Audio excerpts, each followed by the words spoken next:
السلام علیکم ورحمۃ اللہ وبرکاتہ۔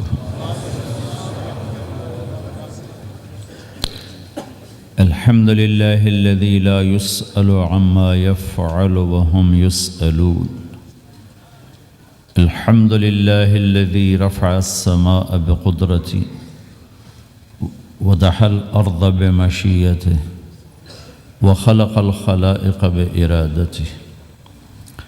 الحمد للہ الذی لا نحصی ثناء علیہ وهو كما أثنى على نفسه۔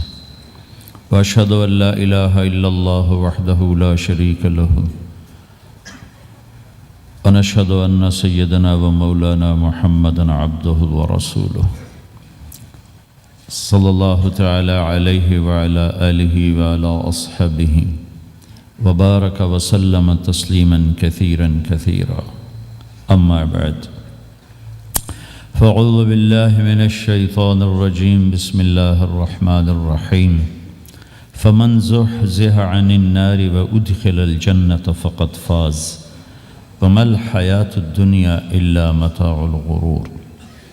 وقال النبي صلى الله تعالى عليه وسلم: ألا وإن ربي داعي وإنه سائلي هل بلغت؟ فأقول يا رب قد بلغت، فليبلغ الشاهد الغائب، او كما قال صلی اللہ تعالی علیہ وسلم۔ میرے محترم بھائی اور دوستو، اللہ تعالیٰ ہم سے ایک سوال کرتا ہے، افحسبتم انما خلقناکم عبثا، تمہارا کیا خیال ہے ہم نے تمہیں بیکار پیدا کیا ہے، تمہاری زندگی کا کوئی مقصد نہیں ہے؟ پھر اللہ تعالیٰ فرماتا ہے ایحسب الانسان ان یترک سدی، تمہارا کیا خیال ہے تمہیں کوئی نہیں پوچھے گا، جو مرضی کرتے رہو، جیسے مرضی زندگی گزارو، کوئی پوچھنے والا نہیں ہے؟ نہیں، ایسی بات نہیں ہے۔ بلا ورسلنا لدیہم یکتبون، جو کر رہے ہو اللہ لکھوا رہا ہے۔ ما یلفظ من قول الا لدیہ رقیب عتید، جو زبان سے بولتے ہو وہ فوراً کیچ کیا جا رہا ہے۔ ان علیکم لحافظین، تمہارے اوپر فرشتے مقرر ہیں، کرامن کاتبین، ان کا کام ہے یعلمون ما تفعلون، میں جو کروں، جہاں کروں، جس وقت کروں، وہ اسے لکھتے جائیں۔ دو چپ لگا دی، ایک نیگیٹو ایک پازیٹیو۔ کوئی اچھا کام ہوگا تو ادھر والا لکھے گا، کوئی غلط ہوگا تو ادھر والا لکھے گا۔ اور پھر اللہ تعالیٰ کا اس کائنات پر قبضہ ہے، اور اس ساری کائنات کو اللہ نے اپنی طاقت سے بنایا، یہ جہان خود بخود نہیں بنا۔ ان ربکم اللہ، اس کا بنانے والا اللہ ہے۔ اللہ نے اپنا تعارف کرایا، میں کون ہوں؟ الذی خلق السماوات والارض، میں وہ اللہ ہوں جس نے زمین آسمان بنائے، فی ستۃ ایام، اس میں 6 دن لگائے، ثم استوی علی العرش، پھر عرش پر استوا کیا، یغشی اللیل النہار، میں وہ اللہ ہوں جو رات کو لاتا ہے، دن کو لاتا ہے، تو دن کو آگے چلاتا ہے، رات کو پیچھے لاتا ہے، یطلبہ حثیثا، ان میں یہ دوڑ چلتی رہتی ہے، الشمس والقمر والنجوم مسخرات بامرہ، سورج، چاند، ستارے، ہر شے اس اللہ تعالیٰ کے قبضہ قدرت میں ہے۔ تو ایک بہت بڑا طبقہ جو کہتا ہے کہ یہ سب کچھ خود بخود بن گیا ہے، تو اللہ تعالیٰ اس کو صاف کرتا ہے کہ خود بخود نہیں بنا، بلکہ اسے اللہ تعالیٰ نے بنایا۔ قل اَإِنَّكُمْ لَتَكْفُرُونَ بِالَّذِي خَلَقَ الْأَرْضَ فِي يَوْمَيْنِ وَتَجْعَلُونَ لَهُ أَنْدَادًا ذَلِكَ رَبُّ الْعَالَمِينَ، تم کس اللہ کا انکار کرتے ہو جس نے تمہارے لیے زمین کو 2 دن میں بنایا، اس کا خول، وَجَعَلَ فِيهَا رَوَاسِيَ مِنْ فَوْقِهَا وَقَدَّرَ فِيهَا أَقْوَاتَهَا فی 4 ایام سواء للسائلین، پھر زمین کے اندر قیامت تک جتنے انسان آنے والے ہیں ان کی ضرورتوں کے خزانے بھر دیے، سٹور کر دیا، ہر چیز کو اللہ نے سٹور کر دیا۔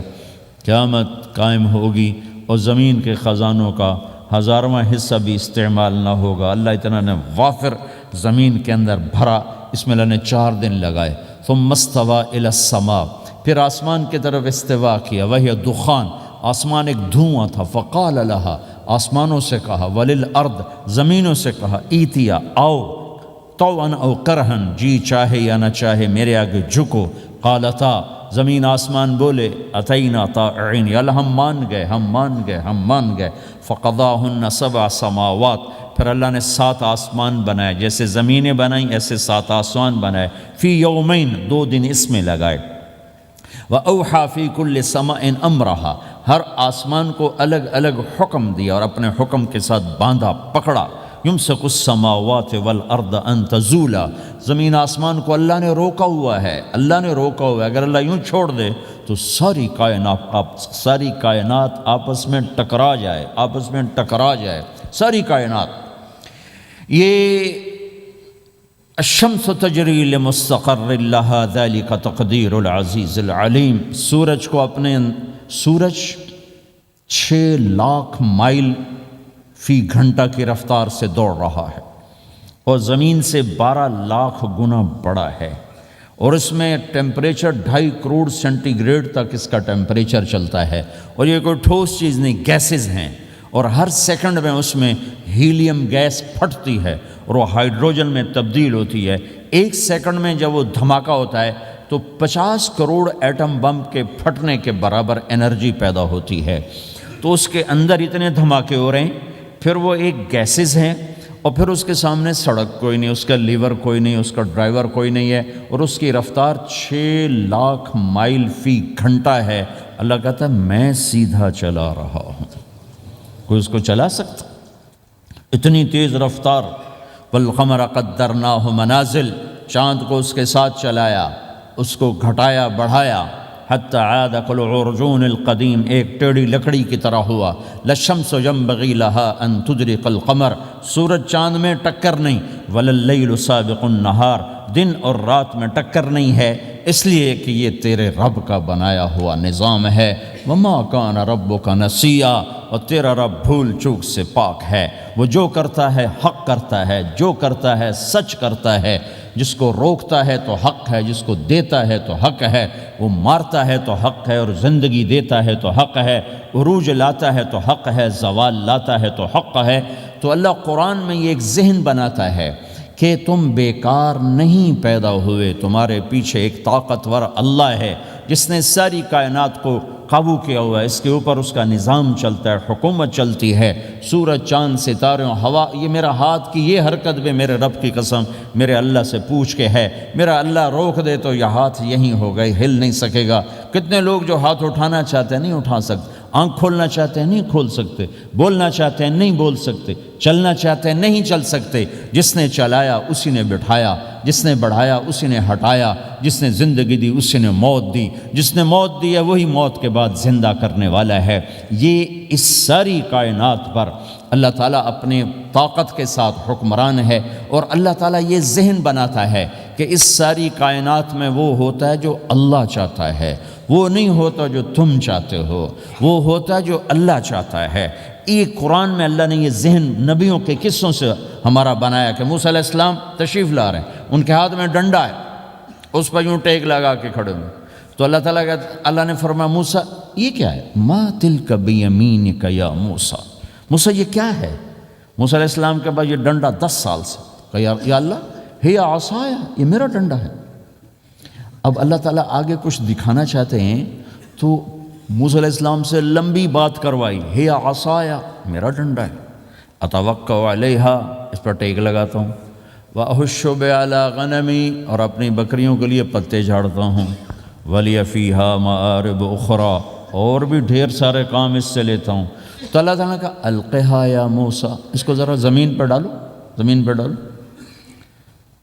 موسیٰ علیہ السلام نے زمین پہ ڈالا، فَإِذَا هِيَ حَيَّةٌ تَسْعَىٰ، وہ یوں اٹھا اور ایک خوفناک سانپ بنا، لمبائی میں بڑے سانپ کی طرح جو افریقہ میں ہوتا ہے، جو پورا بکرا کھا جاتا ہے، پورا ہرن کھا جاتا ہے، اور تیز رفتاری میں جان کی طرح ایک چھوٹا سا سانپ ہوتا ہے، بہت تیز چلتا ہے، اور زہر میں حیہ کی طرح۔ سانپ کی 3 قسموں کو اللہ نے ایک ڈنڈے میں جمع کر، ایک ہوتا ہے کأنہا جانن، چھوٹا سانپ جو بہت تیز دوڑتا ہے، فَإِذَا هِيَ حَيَّةٌ زہریلا، فَإِذَا هِيَ ثُعْبَانٌ مُبِينٌ، بہت بڑا، یہاں سے لے کر وہاں تک۔ تو 3 مختلف سانپوں کو اللہ نے ایک میں جمع کر دیا۔ وہ تیز رفتاری میں جان کی طرح تھا، زہر میں حیہ کی طرح تھا، لمبائی چوڑائی میں ثعبان کی طرح تھا۔ جب موسیٰ علیہ السلام نے دیکھا وَلَّا مُدْبِرًا وَلَمْ يُعَقِّبْ، موسیٰ علیہ السلام جو بھاگے تو پیچھے مڑ کے ہی نہیں دیکھا۔ تو اللہ تعالیٰ نے کہا خذ موسیٰ پکڑو، کہا اللہ میں نہیں پکڑتا، بھاگے جا رہے، یہ بات بھاگے بھاگے ہو رہی، کھڑے ہو کے نہیں ہو رہی، بھاگ رہے ہیں، اوپر سے آواز آ رہی پکڑو گا، بابا میں نہیں پکڑتا۔ اب اللہ تعالیٰ ہمیں قصہ موسیٰ علیہ السلام کا قصہ قرآن کے 28 پاروں میں موجود، اتنا اس کو اللہ نے دہرایا، اتنا دہرایا۔ سب سے زیادہ موسیٰ علیہ السلام کا نام قرآن میں آیا ہے نبیوں میں سے، 136 دفعہ موسیٰ علیہ السلام کا اللہ تعالیٰ نے قرآن میں ذکر فرمایا، نام کے ساتھ، نام کے ساتھ۔ پھر کہا خذھا ولا تخف، موسیٰ پکڑو ڈرو نہیں، سنعیدھا سیرتھا الاولی، واپس ڈنڈا بناؤں گا، کہا یا اللہ میں نہیں پکڑتا، مجھے کھائے گا، مجھے کھائے گا، وہ بھاگے جا رہا ہے۔ آخر اللہ تعالیٰ نے کہا خذ انک من الآمنین، موسیٰ میں گارنٹر ہوں، کچھ نہیں کہے گا، گارنٹی دیتا ہوں۔ اللہ کی گارنٹی پر کھڑے ہوئے، وہ ایسا منہ کھول کے آ رہا ہے، تو اب چلو اللہ تعالیٰ کہتے ہیں پیچھے سے پکڑ لو، دم سے پکڑ لو تو کوئی مسئلہ نہیں تھا، کہ نہیں منہ سے پکڑو۔ اب موسیٰ علیہ السلام نے ایسے اوپر ایک چھوٹا سا کپڑا تھا یوں اوپر کر لیا، تو اللہ تعالیٰ نے کہا یہ کیا کر رہے ہو؟ کہا جی مجھے اس سے ڈر لگ رہا، کہ تیرا ڈر ہی تو نکالنا ہے، کہ یہ کچھ نہیں، سب کچھ تیرے اللہ کا ارادہ ہے، یہ کچھ نہیں، ورنہ یہ کپڑا تمہیں بچا لے گا، تمہیں ویسے ہی سارا نکل جائے گا۔ اب وہ آگے آ رہا ہے، موسیٰ علیہ السلام کانپ رہے ہیں اور دیکھ رہے ہیں، کانپ رہے ہیں اور دیکھ رہے ہیں، اور بڑے اب اللہ نے کہا تھا تو ڈرتے ڈرتے ہاتھوں سے یوں، کانپتے کانپتے ہاتھوں سے یوں آگے ہاتھ کیا، اور جو ہی ہاتھ کی انگلیوں نے سانپ کے منہ کو ٹچ کیا تو اللہ نے دوبارہ ڈنڈا بنا کے ہاتھ میں پکڑا دیا، اور ساری دنیا کو یہ پیغام دیا کہ دیکھو میرے بندو، اللہ سب کچھ ہے، لہٰذا اللہ کی مان کے چلنا۔ سامنے شیطان آئے گا، سامنے شیطان آئے گا، تمہیں الٹی راہیں دکھائے گا، تو تم اپنے اللہ کو یاد کرنا جس کے ہاتھ میں سارے خزانے ہیں اور طاقت ہے۔ ایک سیکنڈ میں اسے سانپ بنایا، اگلے سیکنڈ میں اسے ڈنڈا بنایا، اور پھر موسیٰ علیہ السلام کے ہاتھ میں پکڑایا، نیا نہیں، وہی جو ان کے پاس تھا وہی ان کو واپس کر کے پوری دنیا کے انسانوں کو اور اس امت کو خاص طور پر اللہ تعالیٰ نے یہ سوچ دی کہ اس کائنات میں ایک طاقت ہے اللہ جو سب کچھ کر سکتا ہے، اور اس کے چاہے کو کوئی روک نہیں سکتا اور اس کے روکے کو کوئی کروا نہیں سکتا، وہ اللہ ہے۔ یہ قرآن کے واقعات ہیں۔ حضرت مریم عیسیٰ علیہ السلام کی والدہ کسی غیر مرد کو دیکھا نہیں، اتنا پردے میں ہیں، ایک دم ایک نوجوان خوبصورت کمرے میں داخل ہوتا، فتمثل لها بشرا سویا، خوبصورت، تو مریم انی اعوذ بالرحمن منک ان کنت تقیا، اللہ کی پناہ چاہتی ہوں، کون ہو؟ کہ ڈرو نہیں، انما انا رسول ربک، میں مرد نہیں، فرشتہ ہوں، انسان نہیں، تیری کوئی حاجت نہیں، میرے پاس کیا کرنے ہو؟ لأہب لکی غلاما زکیا، اللہ کا ارادہ ہو چکا ہے تمہیں بیٹا دیا جائے۔ کہنا یکون لی غلام، مجھے کیسے بیٹا ہو سکتا ہے؟ لم یمسسنی بشر، میری شادی کوئی نہیں، ولم اکو بغیہ، اور میں غلط عورت نہیں ہے کہ میں گناہ کروں اور اس سے حمل ہوش۔ بیٹا ہونے کے دو راستے ہیں، ایک حلال ہے ایک حرام ہے، حلال نکاح ہے، حرام زنا ہے، تو زنا میں کر نہیں سکتی، شادی میری ہوئی نہیں، تو مجھے کیسے بیٹا ہوگا؟ قال کذالک، قال بھی ہو جائے گا، قال ربک هو علی ہین، کا تیرے رب کے لیے مسئلہ ہی نہیں۔ وَلِنَجْعَلَهُ آیَةً لِلنَّاسِ، وہ ایک نشانی ہوگا، وَرَحْمَةً مِنَّا، ایک اللہ کی رحمت ہوگا، وَكَانَ أَمْرًا مَقْضِيًّا، مریم تیرے دنیا میں آنے سے پہلے ہی اللہ فیصلہ کر چکا تھا کہ تجھے بغیر شادی کے ہی بیٹا دینا ہے۔ اب وہ آگے بڑھے وہ پیچھے ہٹیں، وہ آگے بڑھے وہ پیچھے ہٹیں، پیچھے آ گئی دیوار، اب دیوار کے آگے تو کوئی جا نہیں سکتے، تو یوں لگ کے کھڑی ہوگی، تو جبریل آئے، انسانی شکل، یہاں سے پکڑا، ہاتھ کو نہیں ٹچ کیا، یہاں سے پکڑا کرتے کو، اور دور سے کھڑے ہو کر پھونک ماری، ادھر پھونک پڑی، ادھر 9 مہینے کا حمل تیار ہو، ایک سیکنڈ میں، ایسا نہیں کہ حمل ٹھہرا پھر 9 مہینے اٹھایا، ایسا نہیں ہوا۔ فحملتہ فا کا لفظ آتا ہے، فانتبذت پھر فا کا لفظ آتا ہے، فاجاءها المخاض پھر فا کا لفظ آتا ہے۔ فا اور فا یہ عربی زبان میں کسی کام کے فوراً ہونے کو بتا رہا ہے۔ فا کا مطلب فوراً کسی کام کے ہونے کی طرف اشارہ ہوتا ہے۔ تو ادھر پھونک پڑی، ادھر حمل ہوا، ادھر درد ہوا، ادھر وہ بھاگیں اور درختوں کے اندر جا کر ایک ٹیک لگائی ایک کھجور کے تنے کے ساتھ، اور جاتے ہی بچہ پیدا ہو گیا۔ تو وہ روئیں، یا لیتنی مت قبل ھذا وکنت نسیا منسیا، ہائے میں اس سے پہلے مر جاتی، میرا بھولنا بھی لوگ بھول جاتے، اب میں کیا کروں؟ تو جبریل پھر آ گئے، فناداھا من تحتھا، ذرا پردے میں، اب سامنے نہیں آیا، ذرا پردے میں آئے، کیا بچہ پیدا ہو چکا ہے، کوئی بے پردگی نہ ہو۔ لا تحزنی، ڈرو نہیں، قد جعل ربک تحتک سریا، پر مارا پانی کا چشمہ نکل آیا۔ وہزی الیک بجذع النخلہ، اور وہ جو کھجور تھی اس اوپر سے کٹی ہوئی تھی، خشک کھجور تھی، خالی اس کا تنا تھا۔ تو جبریل نے کہا اس کو ہلاؤ، اس کو ہلاؤ، تو انہوں نے ہلایا تو ساقط علیک رطبا جنیا، تو تو دیکھے گی کہ یہ کھجور کے اوپر نہ کوئی شاخ ہے، نہ کوئی پھل ہے، نہ کوئی پتا ہے، لیکن جب اس نے ہلایا تو ایک دم تازہ کھجوریں گرنے لگ گئیں، تازہ کھجوریں۔ تو جبریل نے پھر کہا مریم، جو اللہ اس درخت کو بغیر شاخ کے پھل دے رہا ہے، تجھے بغیر مرد کے بیٹا دے رہا ہے۔ کلی وشربی وقری عینا، کھا پی صاف صوف ہو اور سکون پکڑ، سکون میں آ جا، اور جا بعض شہر کی طرف جا، لوگ آئیں گے کہیں گے تو نے یہ کیا کیا، تو تم نے کہنا ہے انی نذرت للرحمن صوما فلن اکلم اليوم انسیا، بھائی میرا تو روزہ ہے، میں نہیں بول سکتی، اس سے بات کرو، بچے سے بات کرو۔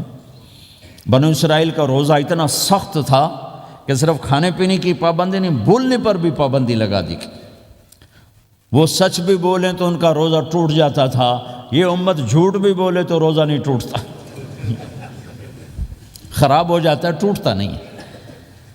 تو آئیں فأتت بہ قومہا تحملہ، بچہ ہاتھ میں اور آئیں بعض شہر میں، قالوا یا مریم لک جیت شیئا فریا، شور مچ گیا، مریم یہ کیا کیا، یا اخت ہارون، ارے ہارون کی بہن، ما کان ابوک امرأ السوء، تیرا باپ ایسا نہیں تھا، وما کانت امک بغیہ، تیری ماں ایسی نہیں تھی، تو نے یہ کیا کیا؟ تو انہوں نے یوں کیا، اس کا مطلب تھا روزہ، اور اس کا مطلب تھا اس سے بات کرو۔ فاشارت الیہ قالوا کیف نکلم من کان فی المہد صبیا، کہنے لگے مریم تو اتنی بے وقوف ہے کہ تجھے اپنے گناہ چھپانے کا طریقہ بھی نہیں آیا، تو کہتی میرا نکاح ہو گیا ہے، تو کہتی زکریہ علیہ السلام نے چپکے سے میری شادی کر دی ہے، تو اپنا گناہ چھپانے کے لیے کہتی بچے سے بات کرو، کبھی بچہ بھی بولا، اب ایک شور مچا ہوا ہے کہ ایک دم یہ آدھے پونے گھنٹے کا بچہ، اس کی آواز بلند ہوئی اور اس لاؤڈ سپیکر سے اوپر چلی گئی، پورے شہر گونج اٹھا، قال انی عبد اللہ، لوگو سنو میں اللہ کا بندہ ہوں، آتانی الکتاب، مجھے اللہ نے کتاب دی، وجعلنی نبیہ، مجھے اللہ نے نبی بنایا، وجعلنی مبارکہ، مجھے اللہ نے برکت والا بنایا، اینما کنت، میں جہاں بھی ہوں گا، واوصانی بالصلاۃ والزکاۃ ما دمت حیا، اور میرے رب نے مجھے کہا نماز پڑھنی ہے، زکوٰۃ دینی ہے، وبرم بوالدتی، اور میرے رب نے مجھے کہا ہے کہ میں اپنی ماں کی خدمت کروں، فرما بردار بنوں، ولم یجعلنی جبارا شقیا، والسلام علی یوم اموت ویوم ابعث، والسلام علی یوم ولدت ویوم اموت ویوم ابعث حیا، میرے اللہ کی میرے اوپر سلامتی ہے، جب پیدا ہوا، جب مروں گا، جب اٹھایا جاؤں گا، ذالک عیسی ابن مریم قول الحق الذی فیہ یمترون، یہ ہے مریم کا بیٹا عیسیٰ علیہ السلام، یہ اللہ کا بیٹا نہیں ہے، یہ مریم کا بیٹا ہے۔ اللہ تعالیٰ نے پورے قرآن میں کسی عورت کا نام نہیں لیا، عورت کو ایسا پردے کی چیز اللہ تعالیٰ نے بنایا ہے کہ اتنی عورتوں کا ذکر قرآن میں کہ کسی کا نام نہیں ذکر کیا سوائے حضرت مریم کے نام، باقی سب کو امرات العزیز، امرات فرعون، امرات نوح، امرات کے ساتھ گورنر کی بیوی، فرعون کی بیوی، نوح کی بیوی، لوط کی بیوی، اللہ نام بھی لے سکتا تھا، مصر کے گورنر کی بیوی تو اللہ زلیخا بھی کہہ دیتا، زلیخا نہیں کہا، فرعون کی بیوی اللہ آسیہ کہہ دیتا، آسیہ نہیں کہا، صرف ایک عورت کا نام آیا ہے، وہ ہیں حضرت مریم علیہ السلام۔ حضرت مریم کا نام اللہ نے اس لیے واضح کیا کہ ایک بہت بڑے طبقے نے اللہ پہ الزام لگایا کہ عیسیٰ علیہ السلام اللہ کا بیٹا ہے، تو اللہ تعالیٰ نے کہا نہیں، اللہ کا نہیں، مریم کا بیٹا ہے، اللہ کا نہیں، مریم کا بیٹا ہے۔ مَتَّخَذَ صَاحِبَةً وَلَا وَلَدًا، نہ میری کوئی بیوی ہے نہ بچہ ہے۔ لَمْ يَكُنْ لَهُ شَرِيكٌ فِي الْمُلْكِ، نہ کہ اس کا شریک ہے۔ وَلَمْ يَكُنْ لَهُ وَلِيٌّ مِّنَ الذُّلِّ، نہ کہ اس کا مددگار ہے۔ فَكَبِّرْهُ تَكْبِيرًا، اس ایک اللہ کی کبریائی بڑائی کے گن گا، گیت گا، دل میں بٹھا، دل میں بٹھا، دل میں بٹھا، تاکہ سارا وجود اس کے آگے ڈھلتا جائے، چلتا جائے۔ یہ واقعات یہ ذہن بناتے ہیں کہ اس کائنات میں وہ ہوتا ہے جو اللہ چاہتا ہے، وہ ہوگا جو اللہ چاہے گا، وہ ہوا جو اللہ نے چاہا۔ ساری دنیا کے انسان جو چاہتے ہیں اللہ کے بغیر نہیں کر سکتے، اللہ جو چاہتا ہے ہم سب کے بغیر کر دیتا ہے۔ یہ ذہن بنا کر پھر اللہ اس بات پہ لاتا ہے جب سب کچھ تیرے اللہ کے ہاتھ میں ہے تو اللہ کی مان کے چل کہ یہ تیرے پاس تھوڑی سی زندگی ہے، جیسے اللہ نے اس کائنات کو بنایا ہے ایسے ہی اس کائنات کو توڑنے والا ہے۔ ایک دن آئے گا، ازفت الازفہ، وہ قریب آ چکا ہے۔ لیس لہا من دون اللہ کاشفہ، اسے کوئی روک نہیں سکتا، ہٹا نہیں سکتا، وہ آئے گا۔ لا تأتیکم الا بغتہ، وہ اچانک آئے گا۔ وہ کیسے آئے گا؟ فَإِذَا نُفِخَ فِي الصُّورِ نَفْخَةٌ وَاحِدَةٌ، ایک آواز آئے گی بڑی خوفناک۔ ہے کیا عجب دن ہوگا، شب جمعہ آئے گی، جمعہ کی رات آئے گی، کسی کو نہیں خبر کہ آج کائنات کی آخری رات۔ پرندے واپس گئے ہوں گے اپنے درختوں پر، گھونسلوں پر، شیر اپنے ٹھکانوں پر، چیتے اپنے ٹھکانوں پر، بھیڑیے اپنے ٹھکانوں پر، بکریاں، اونٹ، گائے، بھینس اپنے اپنی جگہ پر۔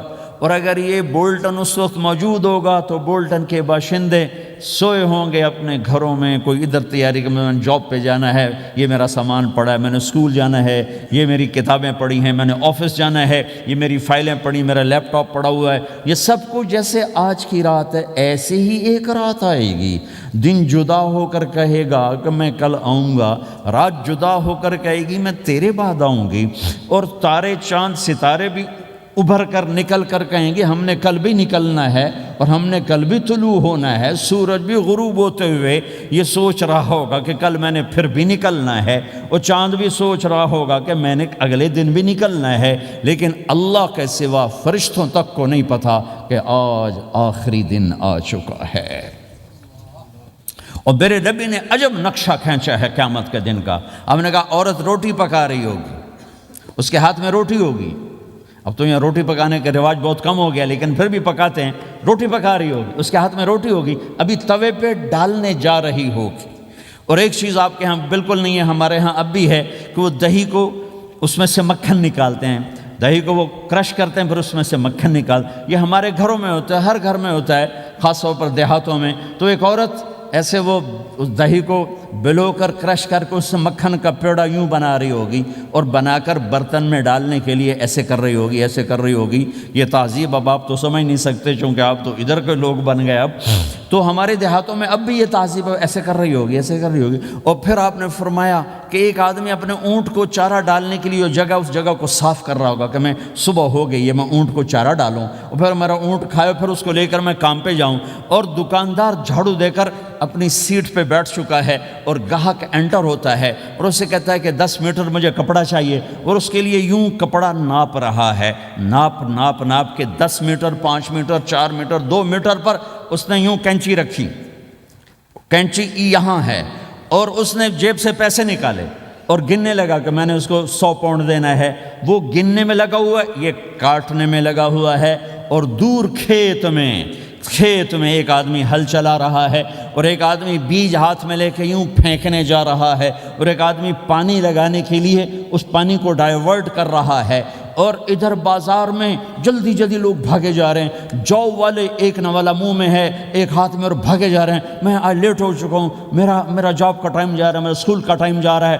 یہ ایسا ہی ایک سما ہوگا، بولٹن اٹھے گا، انگلینڈ اٹھے گا، امریکہ اٹھے گا، ایشیا اٹھے گا، یورپ اٹھے گا، افریقہ اٹھے گا، ہندوستان اٹھے گا، پاکستان اٹھے گا، Burma, Malaysia, Thailand, Indonesia اسی طرح اٹھیں گے جیسے روزانہ اٹھتے ہیں، پر اللہ کے سوا کسی کو نہیں پتہ کہ آج شام ہو گئی ہے۔ لہٰذا ایسے ایک ماں چھوٹے بچے کو ناشتہ کرا رہی، جلدی سے اس کو اسکول لے جانا ہے، تو بریڈ اس کے ہاتھ میں اس کے منہ میں ڈالے، یہاں تک نوالا ہے، یہاں تک نوالا آیا ہے، یہاں تک نوالا آیا ہے، اور اس نے یہاں کینچی رکھی ہے، اس نے جیب سے نکال کر پیسے گننے شروع کیے ہیں، وہ پانی کو ڈائیورٹ کر رہا ہے، وہ یوں مٹھی بھر کے اپنا بیج پھینک رہا ہے، وہ اونٹ کے کھانے کی جگہ، گھاس چارہ کھانے کی جگہ کو صاف کر رہا ہے، دکاندار دکان کا شٹر اٹھا رہا ہے، ایک شٹر اٹھا کے بیٹھ چکا ہے، ایک دکان کے اندر جھاڑو دے رہا ہے، صفائی کر رہا ہے، اور ایک اپنے سودے گن رہا ہے، ایک اپنے پیسے گن رہا ہے۔ بادشاہ سلامت تاج پہن کر اپنے تخت کو چلنے کے لیے روانہ ہو رہے ہیں، اور آگے پیچھے ان کے باڈی گارڈز کھڑے ہوئے ہیں، اور وہ پورا اسکواڈ کھڑا ہوا ہے، اور ادھر بازار میں، کھیت میں، ہر چیز میں ایک رونق ہے، چہل پہلے، چڑیاں چوں چوں کر رہی ہیں، کوے کائیں کائیں کر رہے ہیں، فاختہ اڑ کے آ رہی، کبوتر اڑ کے آ رہے ہیں، چیل اڑ کے آ رہی، شیر نکلتا ہے شکار کے لیے، چڑیاں نکلتی ہیں دھانے کے لیے، سانپ نکلتا ہے چوہے کے لیے، چوہا نکلتا ہے اپنی غذا کے لیے، بلیاں نکلتی ہیں چھیچڑے کے لیے، کتے نکلتے ہیں ہڈیوں کے لیے، انسان نکلتا ہے روٹیوں کے لیے، کہ ایک دم فَإِذَا جَاءَتِ الطَّامَّةُ الْكُبْرَىٰ، ایک دھماکہ ہوگا، ہائے ہائے، اور وہ کینچی والے کی کینچی یوں گر جائے گی، کپڑا یوں گر جائے گا، نوٹ والے کے ہاتھ سے نوٹ یوں بکھر جائیں گے، بٹوا یوں بکھر جائے گا، بیج والے کا ہاتھ یوں گرے گا، بیج وہیں گر جائے گا، نوالا بنانے والی کے ہاتھ میں نوالا بیٹے کے منہ تک نہیں جائے گا، یوں گر جائے گا، اور روٹی پکانے والے کے ہاتھ سے روٹی توے پر نہیں جائے گی، یوں گرے گی، توا وہ جائے گا، وہ جائے گی، معصوم بچے کو گود میں لے کر دودھ پلانے والی بچے کو یوں پھینکے گی اور بھاگے گی، لیکن آج نہ بچے نے بچنا ہے، نہ ماں نے بچنا ہے، بوڑھے ماں باپ کو چھوڑ کے لوگ بھاگیں گے، بیویوں کو چھوڑ کے خامند بھاگیں گے، خامند کو چھوڑ کے بیوی بھاگے گی، دشمن کو دشمن یاد نہ رہے گا، یار کو یار یاد نہ رہے گا، اور ہندوستانی کو ہندوستان یاد نہ رہے گا، پاکستانی کو پاکستان یاد نہ رہے گا، وہ آواز ایک دم تیز ہوگی، تیز ہوگی، تیز ہوگی، تیز ہوگی، آواز کی شدت کانوں کے پردے پھاڑتی جا رہی، پر انسان بڑا سخت جان ہے، یہ نہیں مرے گا، پہلے جانور مریں گے، پہلے آسمان ٹوٹے گا، اذا السماء انشقت وَأَذِنَتْ لِرَبِّهَا وَحُقَّتْ وَإِذَا الْأَرْضُ مُدَّتْ وَأَلْقَتْ مَا فِيهَا وَتَخَلَّتْ وَأَذِنَتْ لِرَبِّهَا وَحُقَّتْ، وہ آسمان پھٹا، اذا الشمس قُوِّرَتْ، وہ سورج ختم ہوا، وَإِذَا النُّجُومُ انْكَدَرَتْ، وہ ستارے جھڑ گئے، ٹوٹ گئے، وَإِذَا الْجِبَالُ سُيِّرَتْ، پہاڑ ریت بن گئے، وَإِذَا الْعِشَارُ عُطِّلَتْ، جانور منہ اٹھا کے بھاگ پڑے، اذا السماء انفطرت، آسمان پھٹا، وَإِذَا الْكَوَاكِبُ انتثرت، ستارے ٹوٹے، وَإِذَا الْبِحَارُ فُجِّرَتْ، سمندروں میں آگ لگ گئی، وَإِذَا الْقُبُورُ بُعْثِرَتْ، قبریں اکھڑ گئیں، انسان ادھر بھاگا ادھر بھاگا، ہر چیز کو تباہ ہوتے دیکھ رہا ہے، پہاڑ ریت بن رہے ہیں، جنگلوں میں آگ لگ رہی ہے، سمندروں میں آگ لگ رہی ہے، آنکھوں کے سامنے سورج کو بکھرتا دیکھیں گے، اندھا ہوتا جہاں، چاند ٹکڑے ٹکڑے، تارے ٹکڑے ٹکڑے، آسمان ٹکڑے ٹکڑے، اور ان کی ایسی سخت جانی، یہ سب دیکھیں گے۔ ان سارے مناظر کے بعد پھر میرے اللہ کی ایک خوفناک اسرافیل کی آواز آئی، اور سب، آج کوئی رونے والا نہیں ہے، آج کوئی کفن دینے والا نہیں ہے، آج کوئی قبر میں ڈالنے والا نہیں ہے، آج کوئی کندھا دینے والا نہیں ہے، آج سب کی اکٹھی موت ہے، آج سب ختم ہیں، پھر میرا رب پہلے آسمان کے فرشتوں کو موت دے گا، پھر دوسروں کو، پھر تیسرا آسمان، پھر چوتھا آسمان، پھر پانچواں آسمان، پھر چھٹا آسمان، پھر ساتواں آسمان، پھر اللہ تعالیٰ عرش کے فرشتوں کو موت دے گا، پھر اللہ تعالیٰ فرمائے گا جبریل میکائیل مر جائیں، تو اللہ تعالیٰ کا عرش سفارش کرے گا، یا اللہ جبریل میکائیل تو نہ مریں، ان کو تو بچا لے، تو اللہ تعالیٰ فرمائیں گے اسکت فقط کتبت الموت علی من کان تحت عرشی، خاموش رہو، میرے عرش کے نیچے سب نے مرنا ہے، جبریل مر جائے گا، میکائیل مر جائے گا، پھر اللہ پوچھے گا کون باقی ہے، تو وہ کہے گا یا اللہ اسرافیل جو پھونک رہا ہے وہ باقی ہے اور میں باقی ہوں۔ اللہ کہیں گے اسرافیل مر جائے، تو اسرافیل وہ جو ہاتھ میں لے کے پھونک مار رہے ہوں گے سور، وہ ان کے ہاتھوں سے گرے گا اور اسرافیل میں گرے گا، اور وہ سور یوں اڑتا ہوا اللہ کے عرش کے ساتھ جا کر ٹک جائے گا۔ پھر اللہ فرمائے گا کون باقی ہے؟ اب اسرائیل کی ٹانگیں کانپیں گی، سب کو موت کا ذائقہ چکھانے والا آج خود چکھنے لگا ہے۔ کون باقی؟ یوں دھڑ دھڑ دھڑ دھڑ دھڑ دھڑ ٹانگیں، یا اللہ بس اب تو تیرا یہ غلام باقی ہے، باقی تو سب اتر گئے موت کے گھاٹ۔ تو میرا اللہ تعالیٰ کہے گا مت فَإِنَّكَ خَلْقٌ مِّن خَلْقِ، تو بھی مر جا، تو بھی میری ایک مخلوق ہے۔ او میرے بھائیو، اس مٹ جانے والی دنیا کے پیچھے اللہ کو ناراض نہ کرو۔ اس کی عزت بھی دھوکہ ہے، اس کی شہرت بھی دھوکہ ہے، اس کی دولت بھی دھوکہ ہے، اس کی حکومت بھی دھوکہ ہے، اس کا عروج بھی دھوکہ ہے، اس کا زوال بھی دھوکہ ہے، اس کی عزت بھی دھوکہ ہے، اس کی ذلت بھی دھوکہ ہے، اس کا مال بھی دھوکہ ہے، اور اس کا فخر غربت بھی دھوکہ ہے، اس کی زندگی بھی دھوکہ ہے، سب نظروں کا فریب ہے۔ حضرت علی کا فرمان ہے الناس النیام اذا ما تنتبہ، لوگ سوئے ہوئے ہیں، جب موت آئے گی تو آنکھ کھل جائے گی۔ گھاٹے کا سودا کر کے نہ مرو، گھاٹے کا سودا کر کے نہ مرو، اللہ کو ناراض کر کے نہ مرو، سب چھوڑ کے جانے والے ہیں، سب چھوٹنے والا ہے، لہذا اللہ کو ساتھ لے لو، اللہ کو ساتھ لے لو، اللہ کو ساتھ لے لو۔ سب کو مارنے کے بعد میرا اللہ کہے گا من کان لی شریکن فلیات، کوئی ہے میرے سامنے تو آؤ، من کان لی شریکن فلیات، کوئی ہے میرے مقابلے میں تو آؤ، من کان لی شریکن فلیات، کوئی ہے میری ٹکر کا تو آؤ۔ تین دفعہ پھر اللہ زمین آسمان کو ایک جھٹکا دے گا، پھر کہے گا انا الملک، میں بادشاہ ہوں۔ پھر دوسرا جھٹکا دے گا، پھر کہا انا القدوس السلام المومن، میں ہوں قدوس السلام مومن۔ پھر تیسرا جھٹکا دے گا، پھر کہے گا انا المہیمن العزیز الجبار المتکبر، میں ہوں متکبر، جبار، عزیز، مہیمن۔ پھر اللہ تعالیٰ کہے گا این الملوک، بادشاہ کہاں ہے؟ این الملوک، بادشاہ کہاں ہے؟ این المتکبرون، وہ تکبر کرنے والے کہاں ہیں؟ این الجبارون، ظالم کہاں ہیں؟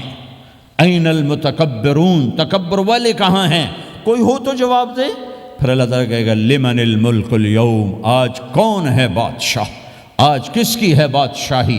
کوئی جواب دینے والا ہے ہی نہیں، تو اللہ خود کہے گا للہ الواحد القہار، آج اکیلے اللہ کی بادشاہ، آج بھی اسی کی ہے، آج بھی اسی کی ہے، پیچھے بھی اس کی تھی، آگے بھی اس کی ہے۔ للہ الامر من قبل ومن بعد، للہ الامر من قبل ومن بعد، ان الحکم الا للہ، الخلق والامر واللیل والنہار وما سکن فیہما للہ وحدہ، ان العزت للہ جميعا، قل ان الامر كله للہ، للہ ما فی السماوات وما فی الارض، وان تبدوا ما فی انفسکم او تخفوه یحاسبکم بہ اللہ، لہ ما فی السماوات وما فی الارض وما بینہما وما تحت الثرى، وان تجہر بالقول فانہ یعلم السر واخفى۔ وہ کون ہے؟ اللہ۔ وہ کیسا ہے؟ لا الہ الا ہو۔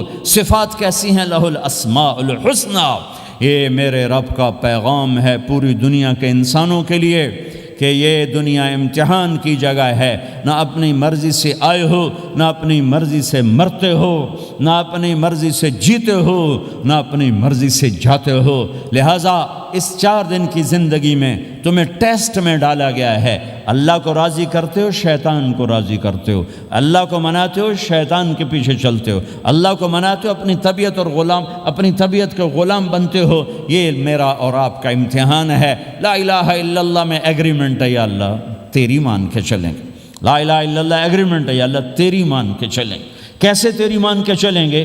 اگلا حصہ ہے محمد الرسول اللہ، تیرے حبیب کے طریقے پر چلیں گے۔ اللہ کو راضی کرنے کا ایک ہی راستہ ہے، عرب کے لیے، عجم کے لیے، کالے کے لیے، گورے کے لیے، سید کے لیے، قریشی کے لیے، ہاشمی کے لیے، پٹھان کے لیے، راجپوت کے لیے، گجراتی کے لیے، ملائی کے لیے، تھائی کے لیے، انڈین کے لیے، سب کے لیے ایک راستہ ہے، ایک راستہ ہے، ایک راستہ ہے، وہ ہے محمد الرسول اللہ۔ جب آپ معراج پہ گئے تو آپ نے کہا یا اللہ، آپ نے ابراہیم کو خلیل بنایا اور موسیٰ کو کلیم بنایا اور داود کو لوہا نرم کر کے دیا، سلیمان کو ہوا تابع کر کے دی، اور عیسیٰ علیہ السلام کے لیے مردے زندہ کیے، میرے لیے کیا ہے؟ تو اللہ تعالیٰ نے فرمایا اولیس قد آتیتک افضل من ذلک کلہ، میرے محبوب میں نے آپ کو وہ دیا ہے جو کسی کو نہیں دیا۔ وہ کیا دیا ہے کہ اللہ ذکرت الا ذکرت معی، قیامت تک تیرا میرا نام اکٹھا رہے گا، الگ نہیں ہو سکتا، ایسے رہے گا۔ لا الہ الا اللہ محمد رسول اللہ، لا الہ الا اللہ میں 12 حرف ہیں، 12، محمد رسول اللہ میں 12 حرف ہیں۔ لا الہ الا اللہ 12 حرفوں سے بنا ہے، لام اور الف، یہ اس کو گنو تو 12 بنتے ہیں، پھر میم اور ہا اور میم اور دال کو آگے تک گنو تو 12 بنتے ہیں، ادھر بھی 12 ادھر بھی 12۔ پھر حرف کی 2 قسمیں ہیں، ایک نقطے والے، ایک بغیر نقطے والے۔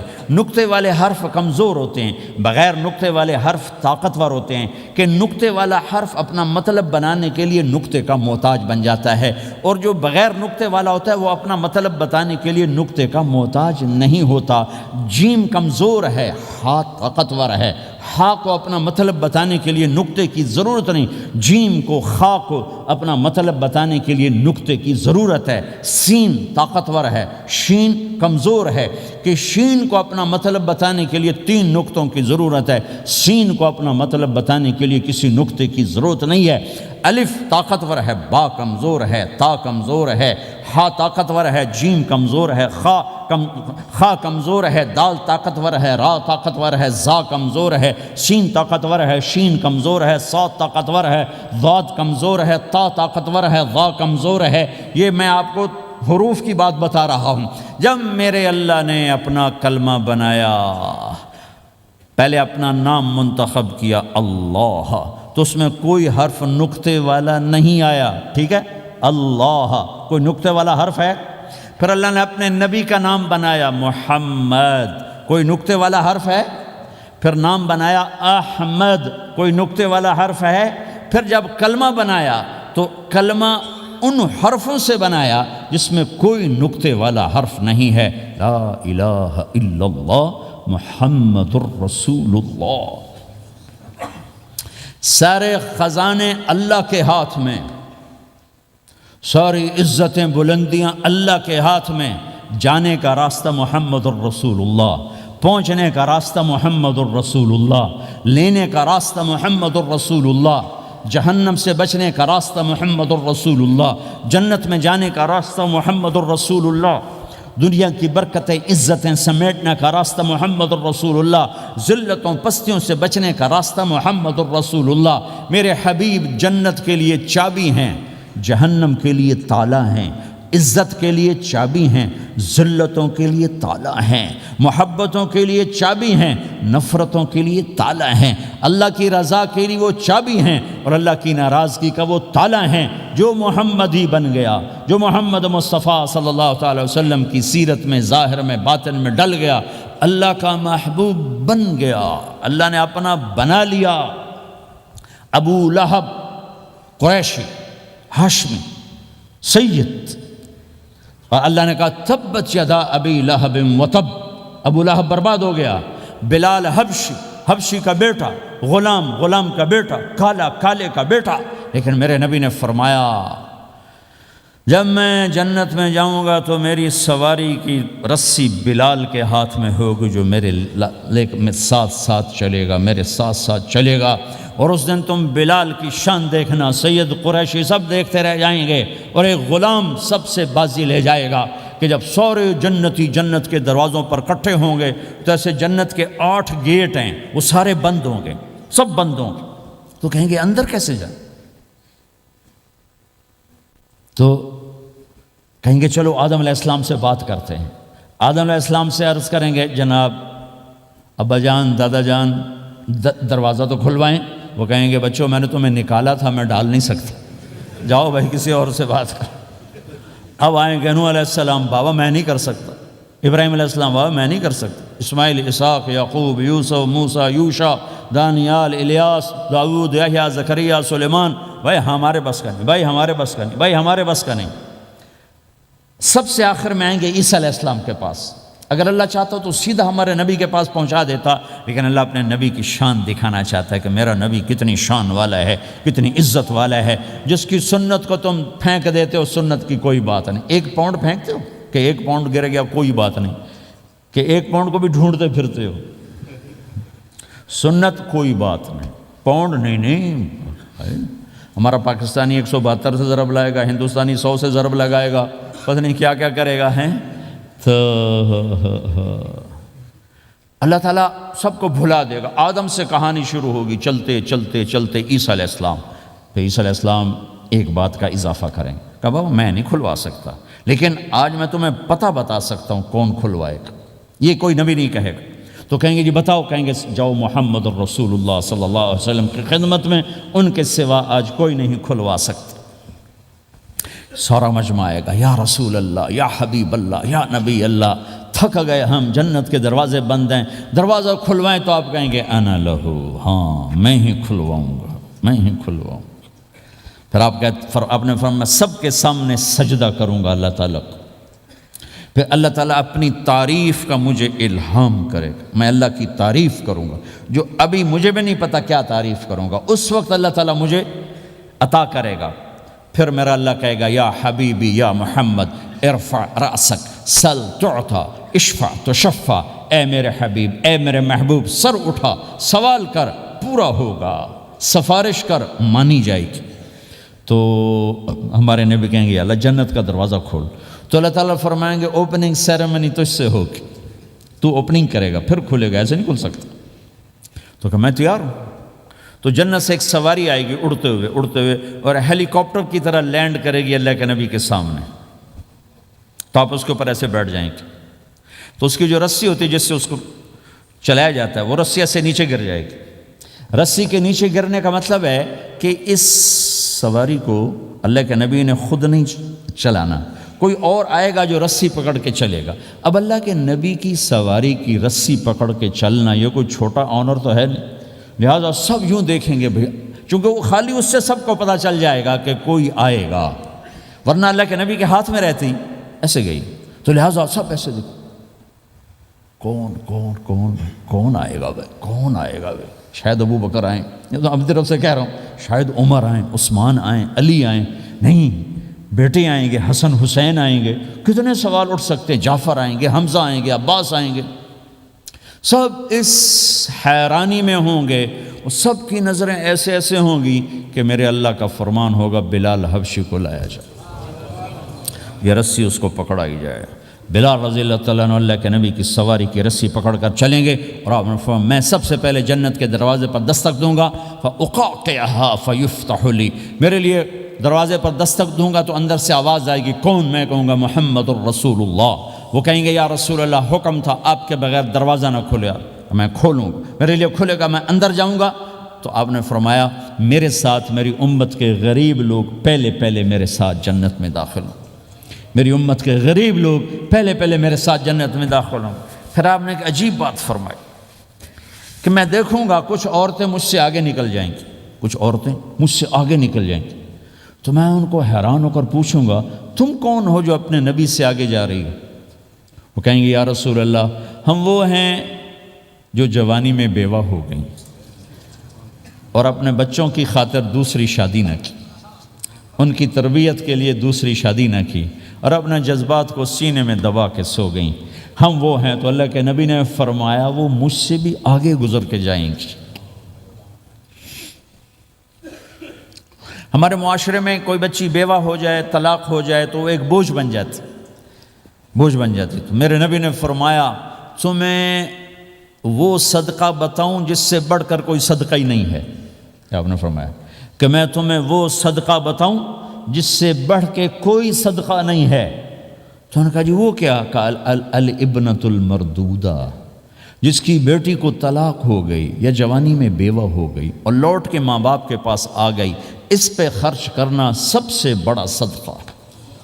چونکہ ماں باپ بھی تنگ پڑ جاتے ہیں اور بھائی تو پہلے ہی کہتے ہیں کہاں مصیبت سر پہ آ پڑی ہے، تو میرے نبی نے اس کو کور کرنے کے لیے، کیونکہ زندگی تو حادثات کا نام ہے، ہوتے رہتے ہیں، تو میرے نبی نے فرمایا سب سے اعلیٰ درجے کا صدقہ ہے اس بچی پہ خرچ کرنا جو طلاق ہو کے گھر واپس آ جائے یا بیوہ ہو کے گھر واپس آ جائے، اس پہ خرچ کرنا سب سے اعلیٰ درجے کا خرچ ہے۔ تو ان کی یہ قربانی کہ وہ اللہ کے نبی نے فرمایا مجھ سے بھی آگے آگے جا رہی ہوں۔ آپ نے فرمایا جنت کی چابی میرے ہاتھ میں ہے، اللہ کا جھنڈا میرے ہاتھ میں ہے، کوئی نبی جنت میں جا نہیں سکتا جب تک میرا قدم نہ پڑ جائے، اور کوئی امت جنت میں جا نہیں سکتی جب تک میری امت نہ چلی جائے۔ تو بھائیو، اللہ کے خزانوں تک پہنچنے کا راستہ ہے محمد الرسول اللہ، اور چونکہ قیامت تک آپ نے نمونہ بننا تھا تو اللہ نے اپنے نبی کی زندگی کی ہر شے محفوظ کر دی، کوئی چیز چھپی نہیں ہے۔ آپ کے جسم مبارک سے نکلا ہوا ہر عمل 1435واں سال شروع ہو چکا ہے، محفوظ ہے، مکتوب ہے، موجود ہے۔ کسی نبی کا حلیہ ایسے موجود نہیں جیسے ہمارے نبی کا حلیہ موجود ہے۔ آپ چلتے کیسے تھے؟ یمشی تکفین، آپ چلتے تھے کہ جیسے کوئی آدمی اوپر سے نیچے آ رہا ہو، کہ تھوڑا سا آگے جھک کے چلتا ہے، اور آپ چلتے تھے کہ آپ کے پاؤں کا چلنے کا فاصلہ، قدم سے قدم فاصلہ چھوٹا ہوتا تھا، اور چال میں تیزی ہوتی تھی، چال میں تیزی، فاصلہ تھوڑا، اس طرح آپ چلتے تھے۔ آپ کے دیکھنے کا انداز کیا تھا؟ یہ جل نظرہ الملاحظہ، یوں دیکھتے تھے، شرم کی وجہ سے نظر نہیں اٹھاتے تھے مردوں میں بیٹھ کر، کبھی کبھی یوں آنکھ اٹھاتے تھے تو پھر کسی میں جرت نہیں ہوتی تھی کہ آپ کی آنکھوں میں آنکھیں ڈال کے دیکھ سکے، پھر سارے یوں ہو جاتے تھے، صرف 2 آدمی آپ کو دیکھ سکتے تھے۔ اس وقت جب آپ کی نظر اوپر ہوتی تھی تو 2 آدمی آپ کو دیکھ سکتے تھے، ایک ابو بکر اور ایک عمر، بس۔ آپ مسجد میں داخل ہوئے، آپ کے ادھر ابو بکر تھے، ادھر عمر تھے، سامنے مجمع تھا، آپ نے یوں ابو بکر کو پکڑا، یوں عمر کو پکڑا، یوں ان کے دونوں کے ہاتھ پکڑ کا، مجھے دیکھ رہے ہو؟ ہاکذا نحشر یوم القیامہ، قیامت کے دن ہم تینوں یوں اٹھائے جائیں گے کہ میرے دائیں طرف ابو بکر ہوگا اور میرے بائیں طرف عمر ہوگا، اور ہم تینوں یوں اپنی قبروں سے نکلیں گے۔ زندگی کی ہر شے کیوں باقی ہے؟ یہ تو میں ادائیں چھوڑو، میرے نبی کی 9 بکریاں تھیں، 1 بکرا تھا، لبے ان کے نام اگر نہ ہوں تو کوئی ہماری شریعت میں فرق پڑتا ہے، لیکن میرے نبی کی بکریوں کے نام بھی ہم تک پہنچے۔ ایک کا نام تھا عجوہ، ایک کا نام تھا سقیہ، ایک کا نام تھا برکہ، ایک کا نام تھا ورثہ، ایک کا نام تھا زمزم، ایک کا نام تھا اطلال، ایک کا نام تھا اطراف، ایک کا نام تھا قمرا، غیثاء، یہ میرے نبی کی بکریوں کے نام ہیں۔ اور بکرا تھا، اس کا نام تھا یم، عجوہ، سقیہ، زمزم، برکہ، ورثہ، اطلال، اطراف، غیثاء، قمراء۔ اور اس میں آپ کی بکری قمراء آپ کی زندگی میں مر گئی تھی، اتنی ڈیٹیل بھی موجود ہے۔ آپ کے 2 گدھے تھے، ایک کا نام تھا عفیر، ایک کا نام تھا یعفور۔ جس دن آپ کا انتقال ہوا، یعفور پورے مدینے کی گلیوں میں روتا پھر رہا تھا اور چیختا پھر رہا تھا، یہاں تک کہ کنویں میں چھلانگ لگائی اور مر گیا۔ آپ کی 4 اونٹنیاں تھیں، عزبا، شہبا، جدعا، قصوا۔ اس میں جو آپ کی اونٹنی عزبا تھی، ادھر آپ کا انتقال ہوا اور ادھر اس نے بیٹھے بیٹھے رونا شروع کر دیا، اور چارہ بھی چھوڑ دیا، پانی بھی چھوڑ دیا، اور بیٹھے بیٹھے بھوکی پیاسی مر گئی، چارہ نہیں کھایا، پانی نہیں پیا۔ آپ کے 2 خچر تھے، ایک کا نام تھا دلدل، ایک کا نام تھا فضہ۔ آپ کے 2 اونٹ تھے، ایک کا نام تھا عسکر، ایک کا نام تھا ثعلب۔ گھوڑے آپ نے بہت رکھے، آئے گئے، ورد، یعصوب، یعبوب، مرتجل، لزاز، طراز، ثقب، سبحہ، ورد، یہ سجل، یہ میرے نبی کے خوبصورت عالی شان گھوڑے ہیں۔ گھوڑوں کے نام بھی ہم تک آئے ہوئے ہیں۔ میرے نبی کا نسب اگر ہمیں نہ معلوم ہو تو ہماری شریعت میں کیا فرق پڑتا ہے، لیکن آدم علیہ السلام تک اللہ تعالیٰ نے اپنے حبیب کا نسب پیڑھی کو سلامت رکھا ہوا ہے۔ محمد بن عبداللہ بن عبد المطلب بن ہاشم بن عبد مناف بن قصی بن کلاب بن مرہ بن کعب بن لوی بن غالب بن فہر بن مالک بن نضر بن کنانہ بن خزیمہ بن مدرکہ بن الیاس بن مدر بن نزار بن معد بن عدنان بن اود بن حمیصہ بن سلامان بن عوز بن بوز بن قموال بن ابی بن عوام بن ناشد بن حزا بن بلداس بن یدلاف بن طابخ بن جاحم بن ناحش بن ماخی بن عیفی بن عبقر بن عبید بن الدعاء بن حمدان بن سنبر بن یثربی بن یحزن بن یلحن بن ارعوا بن عید بن ذیشان بن عیسر بن اقناد بن ایہام بن مقصر بن ناحق بن زار بن سمی بن مزی بن عوض بن عرام بن قیدار بن اسماعیل بن ابراہیم بن آدر بن ناحور بن سروج بن رعو بن فائج بن عابر بن ارفقشاد بن سام بن نوح بن لامک بن متوشال بن ادریس بن یرد بن ملہلیل بن قینان بن آنوش بن شیسر بن آدم علیہ السلام۔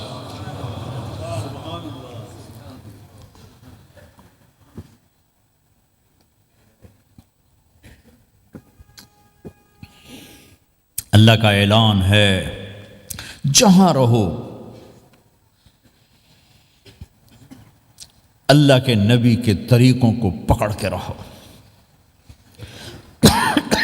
اللہ تعالیٰ تک پہنچنے کا بس ایک ہی راستہ ہے، ایک ہی راستہ ہے، ایک ہی راستہ ہے، وہ ہے جناب رسول اللہ صلی اللہ تعالی علیہ وسلم کی مبارک زندگی۔ نقل مار لو، نقل مارنے سے پاس ہو نہیں جاتے لوگ۔ ہمارے انڈیا پاکستان میں خوب نقل چلتی ہے، وہ نقل لگاتے ہیں پاس ہو جاتے ہیں۔ میں بھی ذمہ داروں کی اولاد، پڑھنے کا شوق نہیں تھا، ہمیشہ نقل مار کے ہی پاس ہوئے، کیونکہ پڑھنے کا شوق ہی نہیں تھا۔ ماں باپ نے ڈنڈا چڑھا دیا کہ ڈاکٹر بنانا ہے، ڈاکٹر بنانا ہے، ڈاکٹر بنانا ہے۔ مجھے کبھی زندگی بھر شوق نہیں ہوا کہ میں نے ڈاکٹر بننا ہے۔ بھائیو، اپنے نبی کی نقل اتار لو، اللہ پاس کر دے گا۔ اس نے ایک چنا ہے جس کو حبیب بنایا ہے۔ 10,000 سال کا پروسیس ہوا اور اس میں سے محمد مصطفیٰ صلی اللہ علیہ وسلم کی ہستی کو وجود ملا۔ آپ کو آنے میں اتنا زمانہ چاہیے تھا کہ اعلیٰ سے اعلیٰ چیز کے بننے میں دیر لگتی ہے، تو کائنات 10,000 سال گھومی اور تب جا کر میرے حبیب مصطفیٰ صلی اللہ تعالی علیہ وسلم کو اللہ تعالیٰ نے وجود بخشا۔ سب سے عالی نسب، سب سے عالی خاندان، سب سے عالی صفات۔ اب اللہ کے خزانوں سے لینے کا راستہ پاؤنڈ نہیں، ڈالر نہیں ہے، تجارت نہیں ہے۔ اللہ سے لینے کا راستہ میرے نبی کا طریقہ ہے۔ تجارت میں ہو، زراعت میں ہو، جاب میں ہو، کھیتی باڑی میں ہو، میرے نبی کا طریقہ ایک مسجد کا ہے، نماز۔ 5 وقت کی نماز یہ میرے نبی کی آنکھوں کی ٹھنڈک ہے۔ 5 وقت کی نماز اس امت کی شان پہچان ہے۔ اور اللہ تعالیٰ نے پہلی امتوں پر اتنی بڑی مشقت ڈالی کہ ان کی نماز مسجد کے علاوہ کہیں نہیں ہوتی تھی، مسجد میں ہی ہوتی تھی۔ ہمارے لیے کتنی آسانی کر دی، جاب میں ہے، مصلی بچھا، نماز پڑھ۔ چلو مصلی بھی کوئی نہیں، زمین دیکھ، اس پر کوئی گندگی تو کوئی نہیں ہے، بس زمین بھی تیرے لیے پاک ہے، چل نماز پڑھ۔ اور آسانی کر دی، پانی کوئی نہیں ہے، کوئی بات نہیں، مٹی میں ہاتھ مار، منہ پہ مل، پھر ایک ہاتھ مار، یوں کر، چل نماز پڑھ، میں تیری قبول کروں گا۔ یہ کسی امت کے ساتھ یہ نہیں ہوا، انہیں وضو ہی کرنا تھا چاہے پانی 50 میل پر موجود ہو۔ اور ہمارے لیے پانی کوئی نہیں ہے، چلو تیمم، مٹی میں ہاتھ ہمارا یوں کیا، پھر ہاتھ ہمارا ایک یوں کیا، ایک یوں کیا، چل بھائی اللہ اکبر، قبول۔ عمار بن یاسر رضی اللہ تعالیٰ عنہ سفر میں تھے، ان کو نہانے کی ضرورت ہو گئی، نائٹ فال ہو گیا، تو انہوں نے سوچا کہ ویسے تو آدمی کو وضو کی ضرورت ہوتی ہے تو خالی منہ پہ ہاتھ مارا اور یوں کونیوں تک، لیکن مجھے تو غسل کی ضرورت ہے، تو خالی اس سے تو کافی نہیں ہوگا۔ تو انہوں نے کپڑے اتارے، اکیلے تھے، ریت کے اوپر کبھی یوں لیٹے، کبھی یوں لیٹے، کبھی یوں لیٹے، 3-4 دفعہ یوں اور یوں رول ہوتے ہوتے پھر انہوں نے نماز پڑھی۔ آئے اللہ کے نبی کی بارگاہ میں، یا رسول اللہ مجھے رات کو نہانے کی ضرورت پڑ گئی۔ تو میں نے کہا وضو کے لیے تو خالی یہ 2 دفعہ کرنا کافی ہے، تو یہ تو نہانا تھا، تو میں تو ریت میں خوب رول ہوتا رہا۔ میرے نبی نے انما یکفیک ضربتان، ارے سیدھے بندے عمار، اس کے لیے بھی اتنا ہی کافی تھا کہ تو یوں کرتا اور یوں کرتا اور تو پاک ہو جاتا۔ اللہ نے اس نبی کے طفیل اس محبوب مصطفیٰ صلی اللہ علیہ وسلم کے طفیل اللہ نے کیا کیا سہولتیں اور آسانیاں ہمیں عطا فرمائیں۔ پھر نماز 4 کی 2 رکعت کر دی کہ بھئی تم مسافر ہو 2 پڑھو، روزے میں سفر میں روزہ معاف کر دیا، بعد میں رکھ لینا، بعد میں رکھ لینا، قضا کرنے کو حکم، بالکل چھوڑنے کا نہیں۔ اور کہا کہ بھائی مریض ہو چھوڑ دو، مسافر ہو چھوڑ دو، اور نماز 2 رکعت کر دو، سنتیں چھوڑ دو۔ ابن عمر رضی اللہ تعالیٰ عنہ بیٹھے تھے تو انہوں نے 2 رکعت پڑھ کے بیٹھ گئے، تو ان کے خادم نے کہا سنتیں نفل نہیں پڑھو گے؟ کہا اگر پڑھنا تو 4 فرض پڑھتا میں، میرے اللہ نے معافی دی تھی تو میں کیوں پڑھوں؟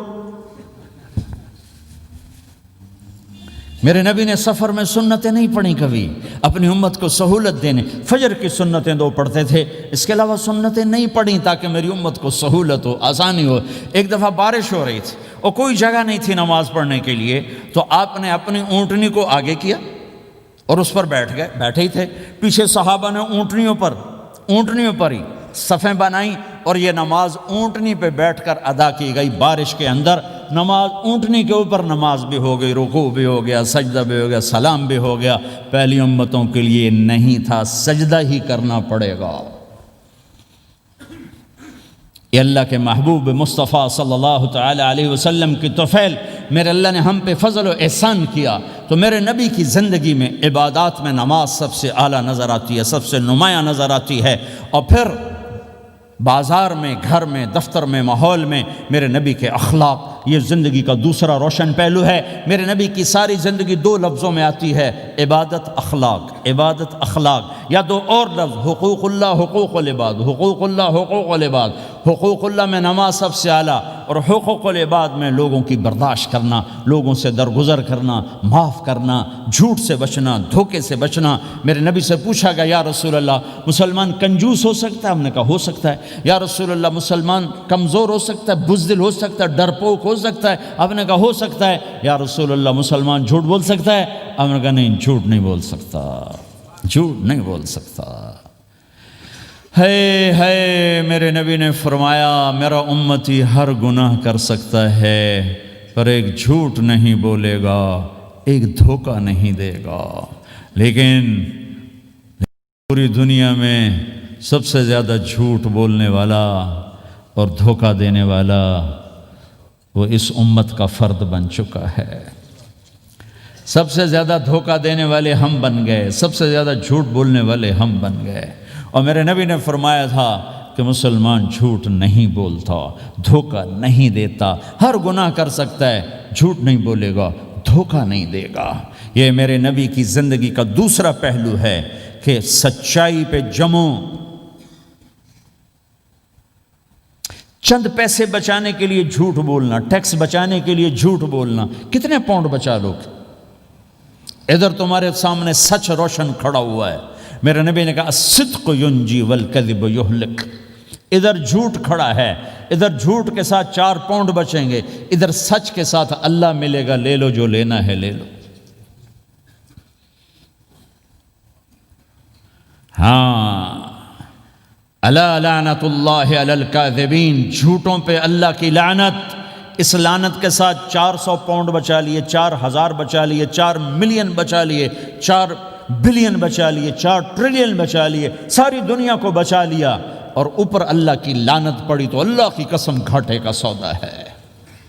اور سچے ہو گئے، سچ بولا، یہ میں 100 پاؤنڈ کماتا ہوں، لے لو جو لینا ہے اس میں سے، یہ میں 1000 پاؤنڈ کماتا ہوں، لے لو جو لینا ہے، یہ میں 50,000 پاؤنڈ کماتا ہوں، لے لو جو لینا ہے۔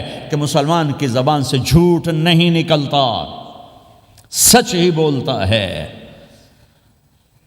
آپ تشریف لے جا رہے ہیں، ایک آواز ہے یا رسول اللہ، آپ نے یوں دیکھا کوئی نظر نہیں آیا، پھر آواز ہے یا رسول اللہ، تو آپ نے دیکھا کہ ہرنی ڈیئر چھوٹی وہ کھڑی ہوئی، رسی میں بندھی، تو آپ نے کہا کیا ہوا؟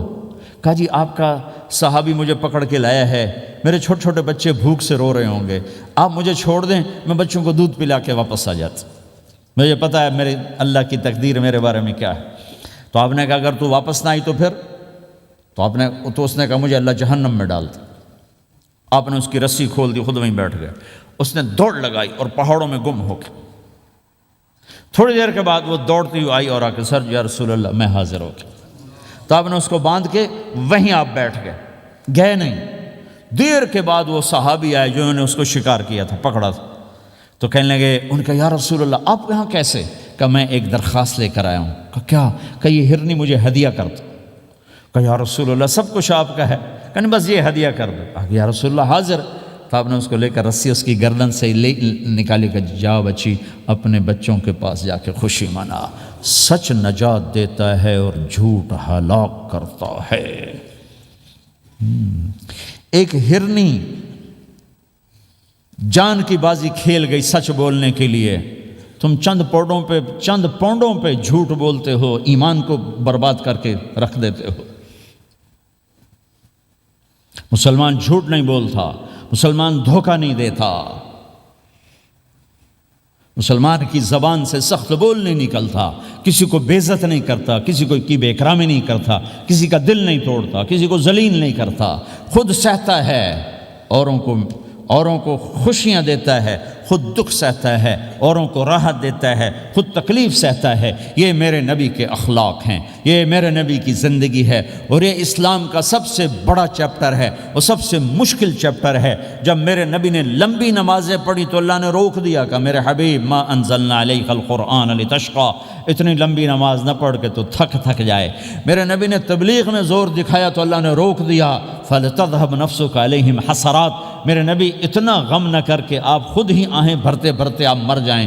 میرے نبی نے مال سارا خرچ کیا، اللہ نے اس سے بھی روک دیا، وَلَا تَبْسُطْهَا كُلَّ الْبَسْطِ فَتَقْعُدَ مَلُومًا مَحْسُورًا، اتنا خرچ نہ کریں کہ آپ خود پھر دکھی ہو کے بیٹھ جائیں۔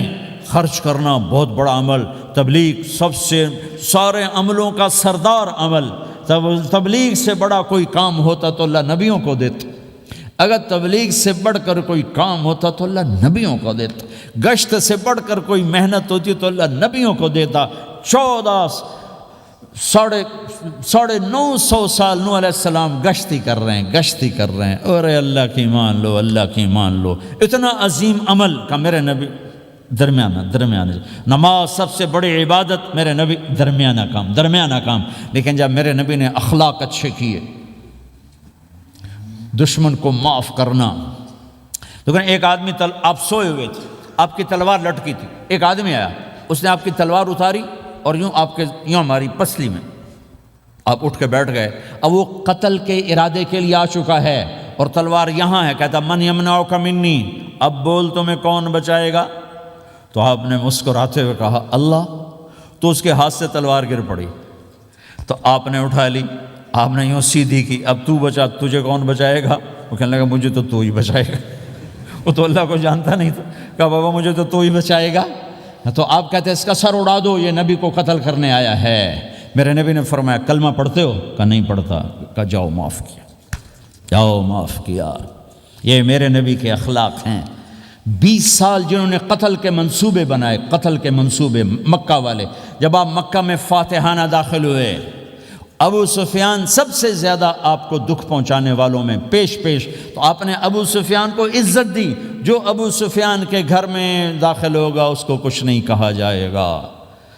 آپ تو ابو سفیان کو بلا کے سولی پہ لٹکاتے، اور آپ کہہ رہے ہیں جو ابو سفیان کے گھر میں جائے گا اسے کچھ نہیں کہا جائے گا، جو بیت اللہ میں ہوگا اسے کچھ نہیں کہا جائے گا۔ سارا مکہ سامنے، آپ یوں بیت اللہ کا دروازے پر یوں دونوں ہاتھ ایسے ٹکا کے کھڑے تھے۔ پھر آپ نے کہا میں کیا کروں گا اب تمہارے ساتھ؟ تو سہیل بن عمر نے کہا آپ کریم ہیں، کریم کے بیٹے ہیں۔ تو آپ نے کہا جاؤ میں نے معاف کیا۔ یہ اخلاق آج مٹ چکے ہیں، مردوں سے، عورتوں سے، علم والوں سے، خانقاہ والوں سے، تبلیغ والوں سے، سب زیرو ہوئے پڑے ہیں۔ جب تک یہ اخلاق زندہ نہیں ہوتے اسلامی زندگی قائم نہیں ہو سکتی، اسلامی معاشرت قائم نہیں ہو سکتی، اور دین دو چیزوں سے آگے پھیلتا ہے، ایک دعوت اور ایک اخلاق۔ دعوت اور اخلاق، دعوت نہیں ہوگی تو اخلاق وہیں پڑے رہ جائیں گے، اخلاق نہیں ہوں گے تو دعوت کوئی قبول نہیں کرے۔ میرے نبی نے کتنے معجزے دکھائے مکے میں، نہیں کلمہ پڑھا۔ بدر میں ان کے 70 مارے گئے، فرشتوں کو دیکھا، جبریل کے گھوڑے کی آواز سنی، کلمہ نہیں پڑھا۔ خندق میں شکست ہوئی، کلمہ نہیں پڑھا۔ پانی نکلتے دیکھا انگلیوں سے، کلمہ نہیں پڑھا۔ ایک بکرے کا ایک بازو پکایا، ایک بازو بکرے کا، ایک اگلا جو بازو ہوتا ہے، اور 40 آدمیوں نے کھانا کھایا اور ایک بوٹی کم نہیں ہوئی، ایک بوٹی کم نہیں ہوئی، کلمہ نہیں پڑا۔ لیکن جب میرے نبی نے کہا جاؤ معاف کیا تو سارے ہی کلمہ پڑ گئے کہ واقعہ یہ اخلاق نبی کے ہو سکتے۔ حنین کی جنگ میں جب بھاگے لوگ، شکست ہوئی، تو ایک صحابی کا بھاگتے ہوئے پاؤں ہمارے نبی کے پاؤں پر آیا، اور جوتا سخت تھا، تو آپ نے کہا اوجعتنی، اور آپ کے ہاتھ میں چھڑی تھی، آپ نے اس کو یوں ماری، کہا اوجعتنی، ارے تو نے مجھے کتنا زیادہ درد پہنچایا، دکھ پہنچایا۔ وہ بیچارے پگھل کے رہ گئے اور پریشان ہو گئے، اور فرماتے ہیں سارا دن میں پریشان، ساری رات پریشان کہ اللہ کے نبی کو میں نے تکلیف پہنچائی، اب میرا کیا بنے گا۔ اگلا دن ہوا تو اعلان ہو رہا تھا بھائی جس کا پاؤں نبی کے پاؤں پہ آیا تھا اس کو اللہ کے نبی بلا رہے ہیں۔ تو صحابی کہنے لگے میں نے سمجھا بس اب میری تو دنیا بھی گئی اور آخرت بھی گئی، اب میرے اوپر کیس بنے گا اور مجھے ڈانٹ ڈپٹ بھی ہوگی، میرا کتنا بڑا گھاٹا نقصان ہوگا۔ یہ حاضر ہوئے ڈرتے ڈرتے، تو آپ نے فرمایا میرے بھائی کل میں نے تمہیں چھڑی ماری تھی، وہ مجھے معاف کر دینا، اور یہ 80 اونٹ تمہیں ہدیہ دیتا ہوں، 80 کیملز یعنی 80 پراڈو، 80 رینج روور کا یہ میری طرف سے تمہیں ہدیہ ہے۔ وہ حیران پریشان، یہ میرے نبی کے اخلاق ہیں، یہ میرے نبی کے اخلاق ہیں۔ کانٹے بچھانے والی نے 4 دن آنا چھوڑ دیا، بیمار ہو گئی تھی، تو آپ نے کہا کیا بات ہے، وہ ہمارے راستے میں اب کانٹے کوئی نہیں ہیں؟ کہا یہ وہ بیمار پڑی ہے جو کانٹے بچھاتے تھے۔ تو آپ اس کے گھر چلے گئے، ماں جی خیریت تو ہے، آپ ٹھیک تو ہیں؟ کہا بیٹا مجھے کلمہ پڑھا دے، بس تیرے اخلاق نے مجھے فتح کر لیا ہے۔ میرے بھائیوں یہ چیپٹر بھول چکے ہیں، بھول چکے ہیں، بھول چکے ہیں۔ جب تک یہ چیپٹر زندہ نہیں ہوگا زندگی اسلامی نہیں بنے گی، معاشرہ اسلامی نہیں بنے گا، اور آگے قوموں کے لیے اسلام کا دروازہ نہیں کھلے گا۔ ہمیں معاف کرنا آتا ہو، ہمیں گالی دینے والے کو دعا دینا آتا ہو، غیبت کرنے والے کی تعریف آتی ہو، اور غیبت کرنے سے، غیبت سننے سے اپنے آپ کو ایسے بچاؤ جیسے زہر سے بچاتے ہو، اسے آگ سے بچاتے ہو۔ ایک دوسرے کو نفرت کا بول نہ بولو ورنہ ساری زندگی تباہ و برباد ہو جائے گی۔ میرے رب کی قسم، میرے نبی نے کہا ایک زبان کا بول انسان بولتا ہے اور جہنم کی گہرائیوں میں گر جاتا ہے، اور ایک زبان کا بول انسان بولتا ہے اور جنت کے درجات پر چڑھ جاتا ہے۔ یہ زبان بہت طاقتور چیز ہے، میں ہر بیان میں اس کو دہرا رہا ہوں کہ جتنا یہ عمل ختم ہو چکا ہے اتنا کوئی عمل بھی نہیں ختم ہوا ہے۔ میرے نبی نے فرمایا معاذ تمہیں سارے دین کا خلاصہ بتاؤں؟ معاذ الا انبئک بملاک ھذا کلہ، میں تمہیں پورے دین کا خلاصہ بتاؤں؟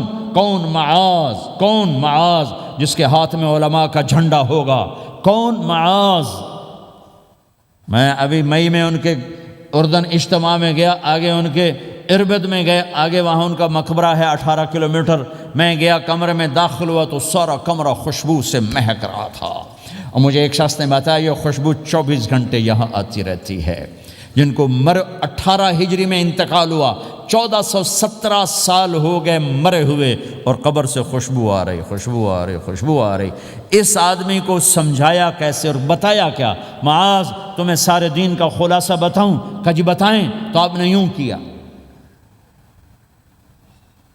اپنی زبان نکالی اور اس کو پکڑا انگلی سے، پھر کہا کف ھذا، معاذ اس زبان پہ قابو پا جا، یہ پورا دین ہے۔ یہ زبان آج کھل گئی ہے، کھل گئی ہے۔ حضرت لقمان علیہ السلام کا فرمان ہے بیٹا میں چپ رہنے پہ کبھی نہیں پچھتایا، میں ہمیشہ اپنے بول پہ پچھتایا ہوں۔ معاذ نے کہا یا رسول اللہ زبان کے بول پہ پکڑ ہوگی؟ کہ تیرا بھلا ہو جائے معاذ، سب سے زیادہ جہنم میں دھکا دینے والی زبان ہوگی۔ اور ایک صحابی ہیں ابو دجانہ۔ کون ابو دجانہ؟ السابقون الاولون من المہاجرین والانصار، اس میں پہلی صف کے صحابہ۔ کون ابو دجانہ؟ جب آپ حج پر گئے تو اپنی جگہ مدینے کا امیر ابو دجانہ کو بنایا۔ ابو دجانہ حج میں شریک نہیں ہوئے کہ آپ نے اپنی جگہ ان کو اپنا نائب بنا کے وہاں کھڑا فرمایا ابو دجانہ میری جگہ پر مدینے کا امیر ہے، یہ وہ ابو دجانہ ہیں۔ کون ابو دجانہ؟ جو جنگ بدر سے لے کر آخری حج تک ہر سفر میں شریک ہیں، ہر سفر میں شریک ہیں۔ ان کی ایک بات میں بتانا چاہتا ہوں، پہلے تھوڑی سی ان کی ہسٹری بتانا چاہتا ہوں۔ کون ابو دجانہ؟ احد کی جنگ میں آپ نے تلوار اٹھائی، کہ اس تلوار کو کون لے گا؟ کئی صحابہ کھڑے ہو گئے۔ آپ نے کہا اس تلوار کا حق کون ادا کرے گا؟ سارے بیٹھ گئے، 3 آدمی کھڑے رہے، ایک زبیر بن عوام، ایک عمر بن خطاب، ایک ابو دجانہ۔ ان کا نام ہے سماک بن خرشنہ، سماک بن خرشنہ ان کا نام ابو دجانہ سے مشہور ہے۔ تو آپ نے تلوار نہ عمر کو دی، نہ زبیر کو دی، ابو دجانہ کو دی تھی۔ تو عمر رضی اللہ عنہ نے تو محسوس نہیں کیا، حضرت زبیر نے محسوس کیا کہ اس کو کیوں دی، مجھے کیوں نہیں دی؟ میں مہاجرین میں سے ہوں، میں پھوپھی کا بیٹا ہوں، میں اس سے دلیری میں کم نہیں ہوں۔ بلکہ حضرت زبیر کی دلیری کی تو دھاک تھی، جدھر سلوار چلتی تھی کاٹتی چلی جاتی تھی، کہنے کہ میں دیکھوں گا یہ کیا کرتا ہے۔ تو ابو دجانہ کے پیچھے پیچھے زبیر ہو لیے۔ تو ابو دجانہ نے جو حملہ کیا تو 3000 کا لشکر تھا، اس کو چیر کے پار نکل گئے، پورے لشکر کو کاٹ کے پار نکل گئے۔ اور آگے عورتیں کھڑی تھیں جو مکے کے لشکر کو تیار کر رہی تھیں، نحن بنات طارقی نمشی علی النمارقی مشی القتل بوارقی المسک فی المخالقی المسک فی المفارقی والدر فی المخالقی ان تقبلوا نعانقی وتدبروا نفارقی فراق غیر وامقی۔ یہ گانا گا رہی تھیں اور ان کو تیار کر رہی تھیں۔ تو جب ابو دجانہ کی تلوار نظر آئی تو سب بھاگیں، ہندا پکڑی گئی۔ تو آپ نے یوں اپنی تلوار ہندا کے سر پر رکھی، انہوں نے چیخ ماری، تلوار ہٹا لی۔ تو زبیر پیچھے پیچھے کہ یہ کیا کیا ہے؟ جنگ میں اگر کوئی عورت حصہ لے اسے مارنا جائز ہے، ویسے جائز نہیں ہے، عورت کو، بچے کو، بوڑھے کو ہاتھ لگانا جائز نہیں ہے۔ تو انہوں نے کہا تلوار کیوں نہیں چلائی؟ کہا میرے محبوب کی تلوار ہے، عورت کے خون سے رنگین کر کے اس کی شان نہیں گھٹانا چاہتا، یہ میرے نبی کی تلوار۔ پھر واپس ہوئے، پھر اٹیک کیا اور پھر مجمع کو چیر دیا۔ سامنے ایک آدمی آ رہا تھا ہاتھی کی طرح، اتنا لمبا موٹا تازہ۔ تو زبیر کہنے لگے میرے جی میں آیا کبھی اس کی ٹکر ہونا، پھر میں دیکھوں ابو دجانہ کیا چیز ہے۔ تو اللہ کا کرنا ایسا ہوا، ابو دجانہ دونوں آمنے سامنے ہو گئے۔ تو وہ ایسے شاہ سوار تھے کہ دونوں طرف کے لشکر ذرا تھم گئے اور وہ دونوں بھڑ گئے۔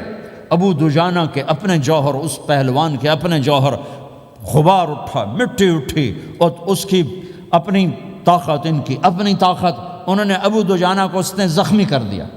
ابو دجانہ نے جو جوش میں آ کے ماری تلوار، اس کو لگی یہاں، تو اتنی طاقت سے لگی کہ اس کے نیچے اتر کر 2 ٹکڑوں میں تقسیم کر دی۔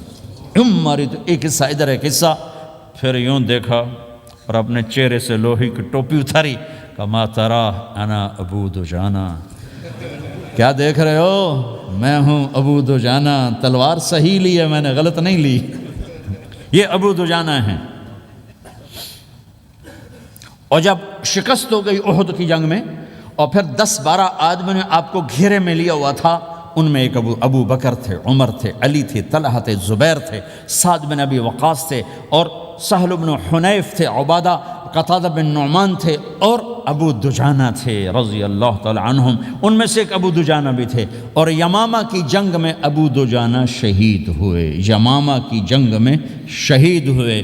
یہ ابو دجانہ کی تھوڑی سی سیرت آپ کے سامنے آئی ہے۔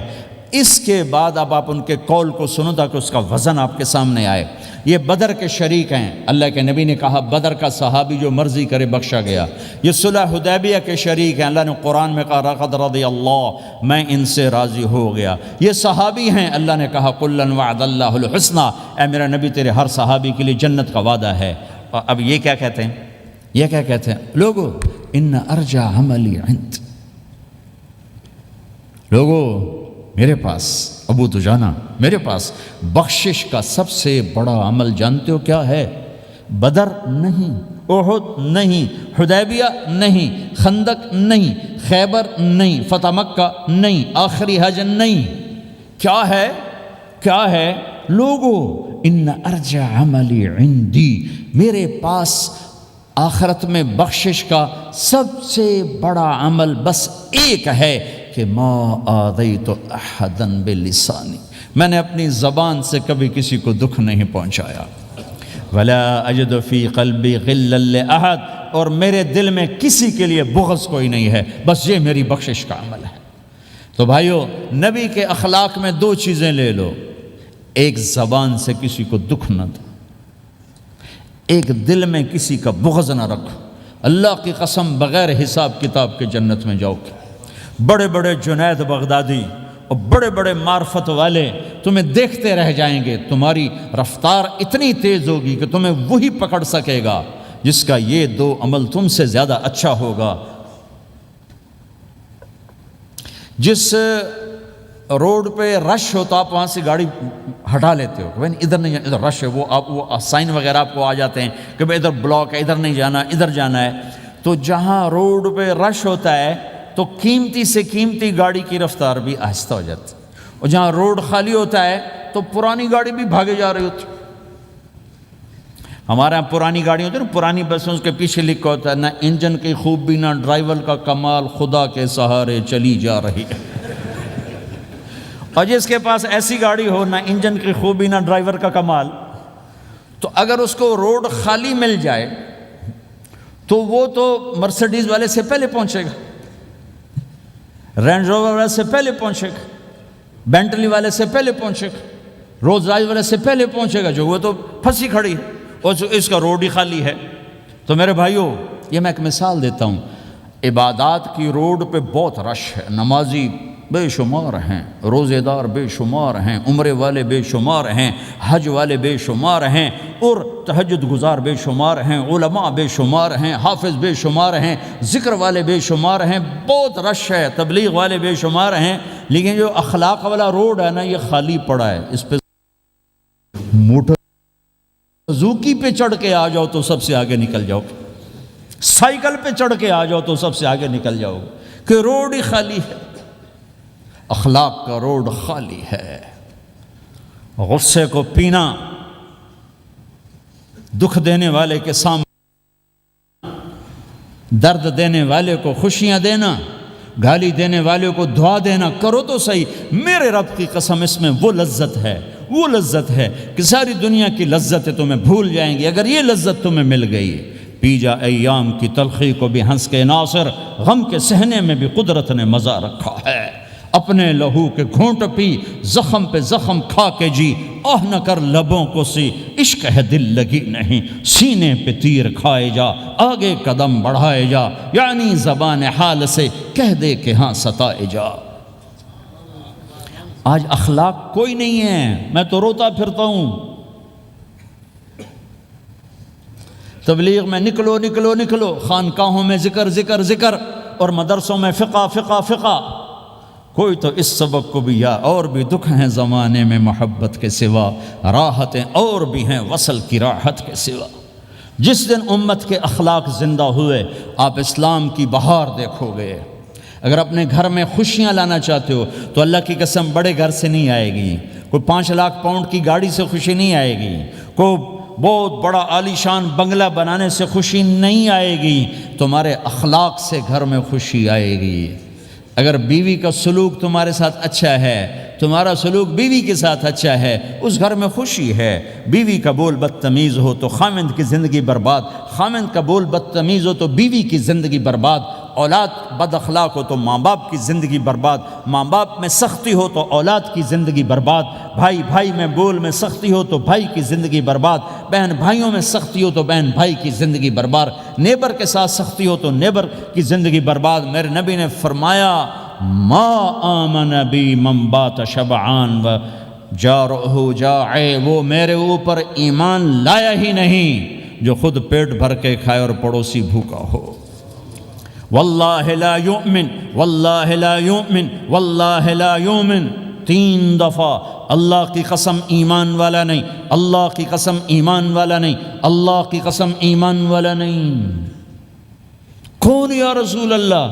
کہ الذی لا یأمن جارہ بوائقہ، جو پڑوسیوں کو تنگ کرے وہ ایمان والا نہیں ہے۔ میرے بھائیوں، یہ چیپٹر مٹ چکا ہے، کہیں نہیں دیکھنے کو ملتا ہے۔ ایسا نہیں کہ دنیا خالی ہو گئی ہے، لیکن 1 کروڑ میں 1 ملا تو کیا ملا، 1 کروڑ میں بھی 1 نہیں ملتا۔ میں بڑے لمبے سفر کر کے اس نتیجے پر پہنچا ہوں کہ 1 کروڑ مسلمان اکٹھے کروں اس میں لاکھوں تہجد گزار ہوں گے، لاکھوں 5 وقت کے نمازی ہوں گے، اس میں لاکھوں عمرے حج کرنے والے ہوں گے، اس میں لاکھوں علماء حفاظ ہوں گے، لیکن شاید اخلاق والا ایک بھی نہ، ایک بھی نہ۔ اپنی زندگی کو اگر سکھ دینا ہے، چیزوں کے پیچھے نہ دوڑو، اخلاق بناؤ۔ مقدر کی چیزیں ملیں گی، کمائیوں میں حلال لاؤ، حرام سے بچو، سچ پہ آؤ، جھوٹ سے بچو، دھوکہ نہ دو کسی کو، ورنہ زندگی ویران ہو جائے گی۔ ٹیکس بچانے کے لیے جھوٹ نہ بولو، ورنہ دل کالا ہو جائے گا۔ جھوٹ پیسے کی خاطر، لعنت ہے اس دولت پر، لعنت ہے اس ملک پر۔ ہے کیا مثالیں اس امت نے قائم کی ہیں۔ اچھوں سے برے، بروں سے اچھے ہمیشہ پیدا ہوتے چلے آئے۔ یزید فاسق، فاجر، ظالم، 3 بر اعظم کی حکومت چھوڑ کے مر رہا ہے، 34 سال کی عمر، اور بعض آتا ہے 38 سال کی عمر، 40 سال کو نہیں پہنچا، 40 سال سے پہلے مر گیا۔ اس کا بیٹا معاویہ بن یزید رضی اللہ تعالیٰ عنہ، 3 بر اعظم کی حکومت، 3 بر اعظم کی حکومت، 40 دن حکومت کی، 40 دن، پھر اپنے سارے خاندان کو اکٹھا کیا اور کہا دیکھو لوگو، جس حکومت کے نیچے حسین کا خون گرا ہو، میں اس حکومت پہ لعنت بھیجتا ہوں۔ یہ ہے تمہاری حکومت، جس کو مرضی دے دو، مجھے نہیں چاہیے۔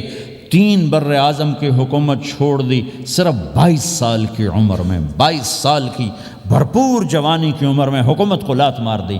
میں چند پاؤنڈ کے لیے سچ کو لات مار دوں؟ میں چند پاؤنڈ کے لیے انسانوں کو دھوکہ دوں؟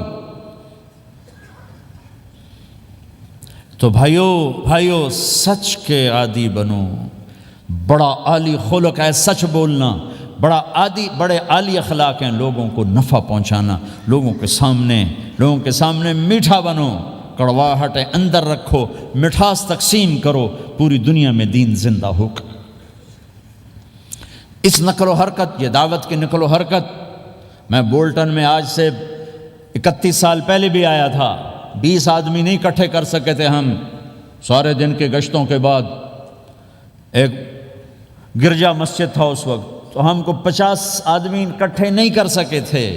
آئیے ہزاروں کا مجمع ہے، اس کے پیچھے پتہ نہیں کتنی محنتیں ہوئی ہیں، تب جا کر یہ رنگ بنا ہے، اس ایک شکل بنی ہے، اس میں رنگ بھرنے کی ضرورت ہے، اور وہ ہے میرے نبی کے اخلاق، میرے نبی کی مبارک زندگی، جس میں درگزر، جس میں معاف کرنا، جس میں میٹھا بول، جس میں چھوٹا بن جانا اور دوسرے کو بڑا بنانا، جس میں سچ بولنا، جس میں دھوکے سے بچنا، یہ مسلمان کی شان ہے۔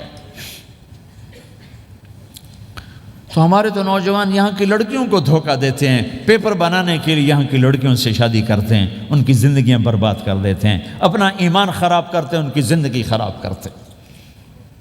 مسلمان ہی دھوکے باز بن جائے تو لوگوں کو راہبری راہبر کون بنے گا؟ تو میرے بھائیو، اللہ اس کے رسول کو ڈھونڈنے کے لیے یہ تبلیغ کی محنت ہے، در در پھرو، اور یہ 2 باتیں بن جائیں، ایک ہماری عبادات ٹھیک ہو جائے، ایک ہمارے اخلاق ٹھیک ہو جائے۔ اس کو لے کر جب ہم پھریں گے تو اللہ کے فضل سے ایک لہر چلے گی جو دنیا کے ہر آخری کونے تک پہنچے گی، ہر گھر کو اللہ تعالیٰ توحید کے نور سے روشن کر دے گا۔ اس کے لیے ہم وقت مانگتے ہیں کہ یہ ایک زندگی ہے جو میرے 1.25 گھنٹے کی تقریر سے، 1.5 گھنٹے کی تقریر سے قابو میں نہیں آئے گی۔ اس کو سیکھنے کے لیے وقت مانگتے ہیں۔ نکلو میرے بھائیو، اور آج تک جو اللہ پاک کے ساتھ، اللہ کے رسول کے ساتھ کوئی جنگ کی، اس سے صلح کر لو، کسی سے لڑے ہوئے ہو فوراً صلح کر لو، اس کو بھی منا لو، اس سے بھی مان جاؤ، کسی سے روٹھے نہ رہو، کسی سے قطع تعلق نہ کرو، سب سے سلام کرو، دل کو صاف رکھو۔ ابو دجانہ جیسی ہستی فرماتے ہیں کہ میری بخشش کا عمل یہ ہے کہ زبان سے دکھ نہیں دیا، دل میں بغض کوئی نہیں، اور وہ کہتے ہیں یہ میرا سب سے بڑا عمل ہے۔ یہ اپنے نبی کے اخلاق میں 2 باتیں لے لیں، اس زبان سے کسی کو دکھ نہ پہنچے، دل میں کتنے ہی لوگ ستائیں، بغض نہ رکھو، صاف کرو، دھو دو۔ اور فرائض میں نماز چھوٹے نہیں، اور پھر اس کو لے کر یہ امت پھرے، چونکہ اس امت کا کام بیٹھنا نہیں ہے، اس امت کا اجتماعی جرم ہے کہ انہوں نے اللہ کے دین کے لیے پھرنا چھوڑ دیا، اس امت کی اجتماعی خطا ہے کہ انہوں نے اللہ کے پیغام کو آگے پہنچانا اس کو اپنا کام نہ سمجھا، اس کے لیے پھرنا چھوڑ دیا تو اپنے بھی ہاتھوں سے نکل گئے، پرائے تو پہلے ہی پرائے تھے۔ تو میرے بھائیو، اس کے لیے نیت کرو، ارادے کرو۔ جو بھائی یہ تیار ہوں یہ دسمبر کے آخر تک، تو وہ کھڑے ہو کر ذرا اپنے ناموں کا اظہار فرما دیں، اور یہ جو چھٹیاں آ رہی یہ ساری چھٹیاں لگانے کے لیے جو نوجوان تیار ہوں وہ بھی کھڑے ہو کے اپنی شکلیں زیارت کروا دیں، اللہ بھی راضی ہو جائے، اللہ کا نبی بھی راضی ہو جائے۔ جلدی سے کھڑے ہو کر بتا دیں، فرمائیں جی۔ فرمائے پہ ہمت کر کے فرمائے پہ ماشاءاللہ اپنے نام لکھوائے ماشاءاللہ۔ بولو بھائی، یہ چھٹیاں تو ماشاءاللہ ہوتی ہیں، اس میں نوجوانوں کو نکلنا چاہیے۔ اکثر نوجوان بیٹھے ہیں، اٹھو بھائی۔ جی بھائی ہمت فرمائے پہ ماشاءاللہ۔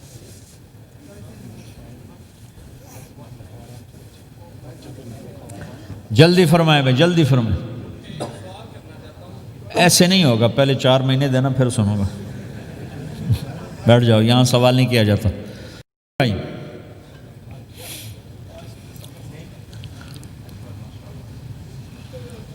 جلدی سے بتائیں بھائی، جلدی سے بتائیں بھائی۔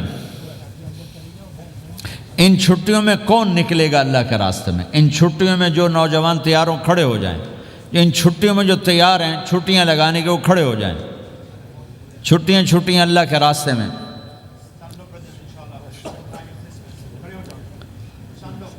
ہاں بھائی فرمائیں جی، فرمائیں جی بھائی۔ اور آپ کے لیے آسان کر دیتا ہوں، آج کیا تاریخ ہے بھائی؟ 22 نومبر۔ اگلے سال 22 نومبر تک اللہ زندگی رکھے، جو بھائی چلے 4 مہینے کے لیے تیار ہوں وہ کھڑے ہو جائیں۔ 1 سال کے اندر، 1 سال کے اندر انشاءاللہ ہم جائیں گے، وہ بھائی کھڑے ہو جائیں۔ 1 سال کے اندر انشاءاللہ ہم نے جانا ہے، ترتیب بنانی ہے، وہ کھڑے ہو جائیں۔ زندگی میں جو کہیں گے ہم نکلیں گے وہ بھی کھڑے ہو جائیں۔ چلو سارے بیریئر ہٹا دیتا ہوں، لو بھائی سب کی تشکیل ہو، بیٹھ جاؤ بھائی ماشاءاللہ، بیٹھ جاؤ بھائی، بیٹھ جاؤ بھائی، بیٹھ جاؤ بھائی۔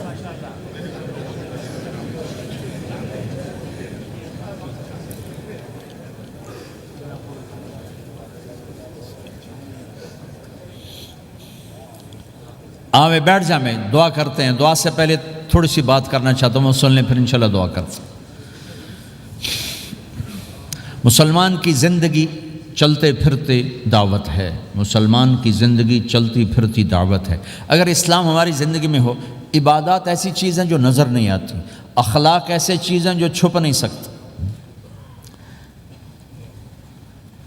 اخلاق ایک ایسی صفت ہے جس کو آپ چھپا نہیں سکتے، بد اخلاقی ایسی برائی ہے جس کو آپ چھپا نہیں سکتے۔ شراب تو چھپ سکتی ہے، اندر کمرے میں بیٹھ کے پی لے، روزہ چھپ سکتا ہے، نہیں رکھا کسی کو کیا خبر، نماز بھی چھپ جاتی، نہیں خبر پڑھی ہے کہ نہیں پڑھی، لیکن برے اخلاق بھی نہیں چھپتے اور اچھے اخلاق بھی نہیں چھپتے۔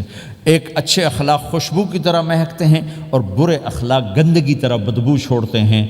ہمارا معاشرہ اسلامی اس وقت بنے گا جب ہمارے اخلاق عالی ہوں گے، تو یہ نقل و حرکت اس کو طاقت پہنچائے گی۔ یہ گھر بیٹھنے سے چیز نہیں آئے گی بھائی، پھرنا پڑے گا، دھکے کھانے پڑیں گے، لیکن ان دھکوں میں بھی اللہ نے بڑی لذت رکھی ہے، بہت عجب نشہ ہے اس کا۔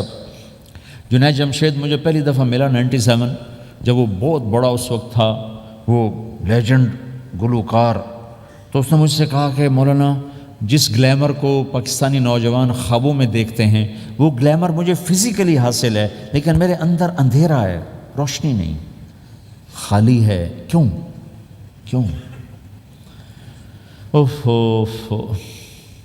میں نے کہا تمہارے سیدھے گھٹنے میں درد ہو، تم الٹے گھٹنے میں دوا لگاؤ تو فائدہ ہوگا، کہنے گا نہیں۔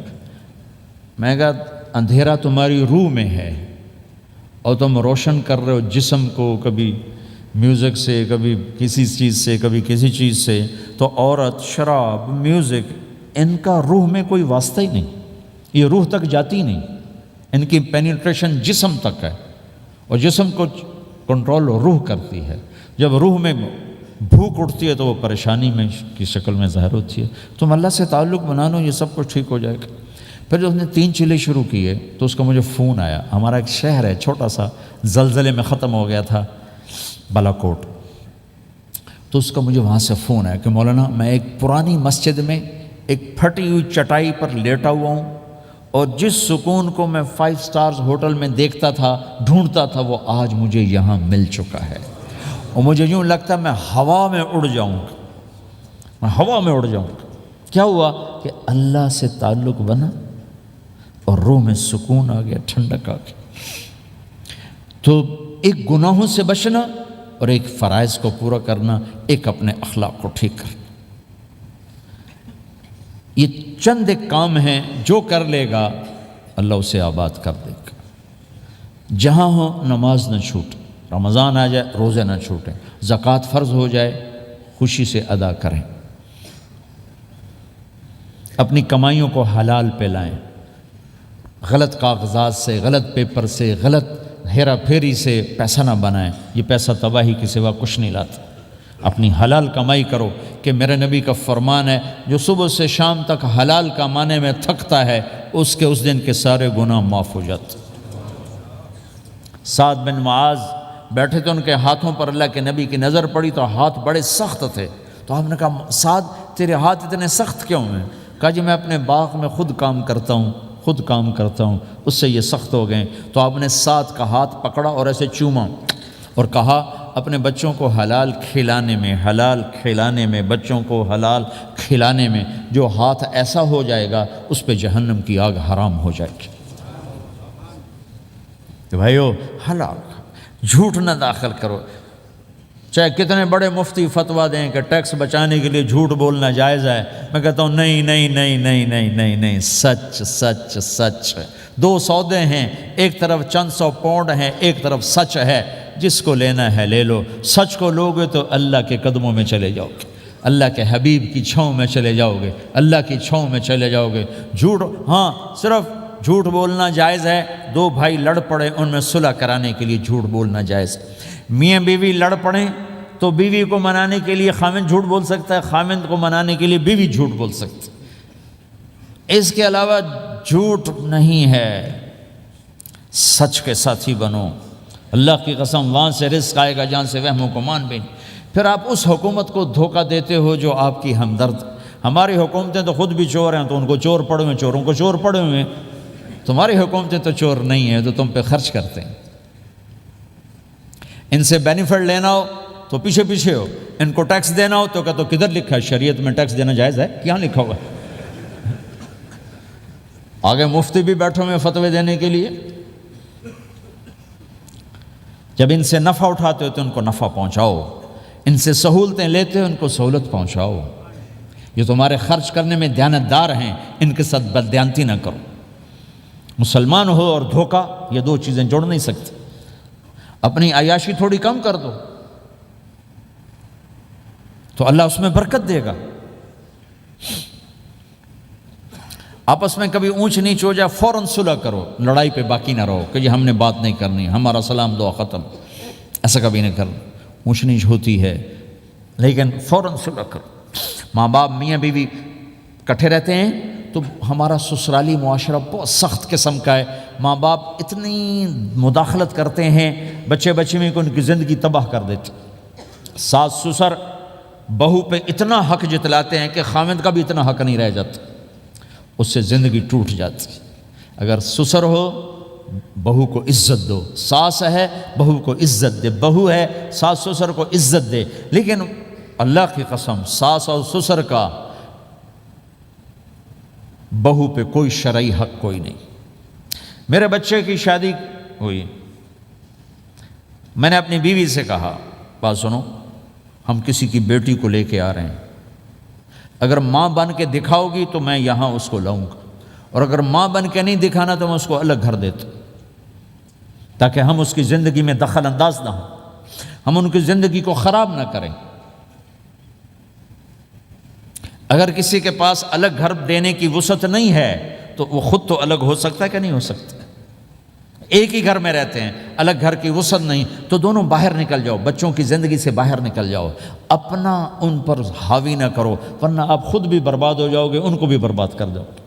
کتنی طلاقوں کے پیچھے ساس اور سسر ہیں، کتنی طلاقوں کے پیچھے میاں بیوی کی آپس کی بدتمیزی ہے کہ اس ماحول میں برداشت کرنے کا رواج ہی ختم ہو گیا۔ برداشت نہیں کرنا، بڑا نقصان سہنا ہے، چھوٹا نہیں سہنا۔ ڈائمنڈ کیسے بنتا ہے؟ ڈائمنڈ کاربن ہے، وہ ڈائمنڈ کیسے بنتا ہے؟ وہ پریشر کو برداشت کرتا، اللہ چمکا کے اسے ڈائمنڈ بنوا دیتا۔ تو نوجوانوں کے ذمے ہے کہ اپنی بیوی کو پروٹیکشن دیں ماں باپ سے۔ ماں باپ زیادتی کریں، سامنے آ جائیں، ہاتھ جوڑیں، پاؤں پکڑیں، بدتمیز نہ ہوں کہ ابا جی میں آپ کا حکم، اب مجھے اس کا کیا کرنا ہے، اماں جی اب مجھے فرمائیں میں کیا کرنا ہے، میرے ذمے ہے، اس کے ذمے نہیں ہے۔ بیوی زیادتی کرنے لگے تو اس کے سامنے ہو جاؤ، دیکھو بیگم یہ تیرا میرا رشتہ ٹوٹ سکتا ہے، ماں باپ کا رشتہ ٹوٹ نہیں سکتا ہے۔ ماں باپ کا وہ رشتہ ہے جسے توڑا نہیں جا سکتا، نکاح تو ایک بول پہ ٹوٹ جاتا ہے۔ میں تیری ہر ضرورت پوری کروں گا لیکن تو میرے ماں باپ کے لیے تکلیف کا باعث نہ بن۔ یہ مرد کی ذمہ داری ہے، ہم یہ معاشرہ بھلا چکے ہیں۔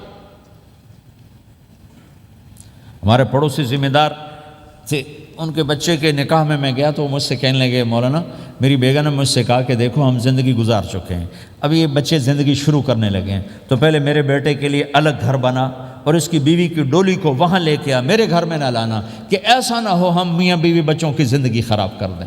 تو پہلے میں نے بیٹے کا گھر بنایا ہے، اب اس کی شادی کر رہا ہوں، اس کی بیوی کی ڈولی وہاں اترے گی، میرے گھر میں نہیں اترے گی کہ ہم دونوں میاں بیوی کہیں ان کو خراب نہ کر بیٹھے۔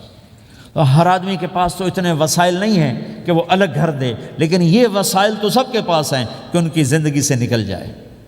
ہاں ان میں کوئی کھٹ پٹ ہو جائے تو صلح کرانے آئیں، لیکن ہوتا کیا ہے کہ لڑکے کے ماں باپ اپنے بیٹے کے حمایتی ہوتے ہیں، لڑکی کے ماں باپ اپنی بیٹی کے حمایتی ہوتے ہیں اور آپس میں جنگ شروع ہو جاتی۔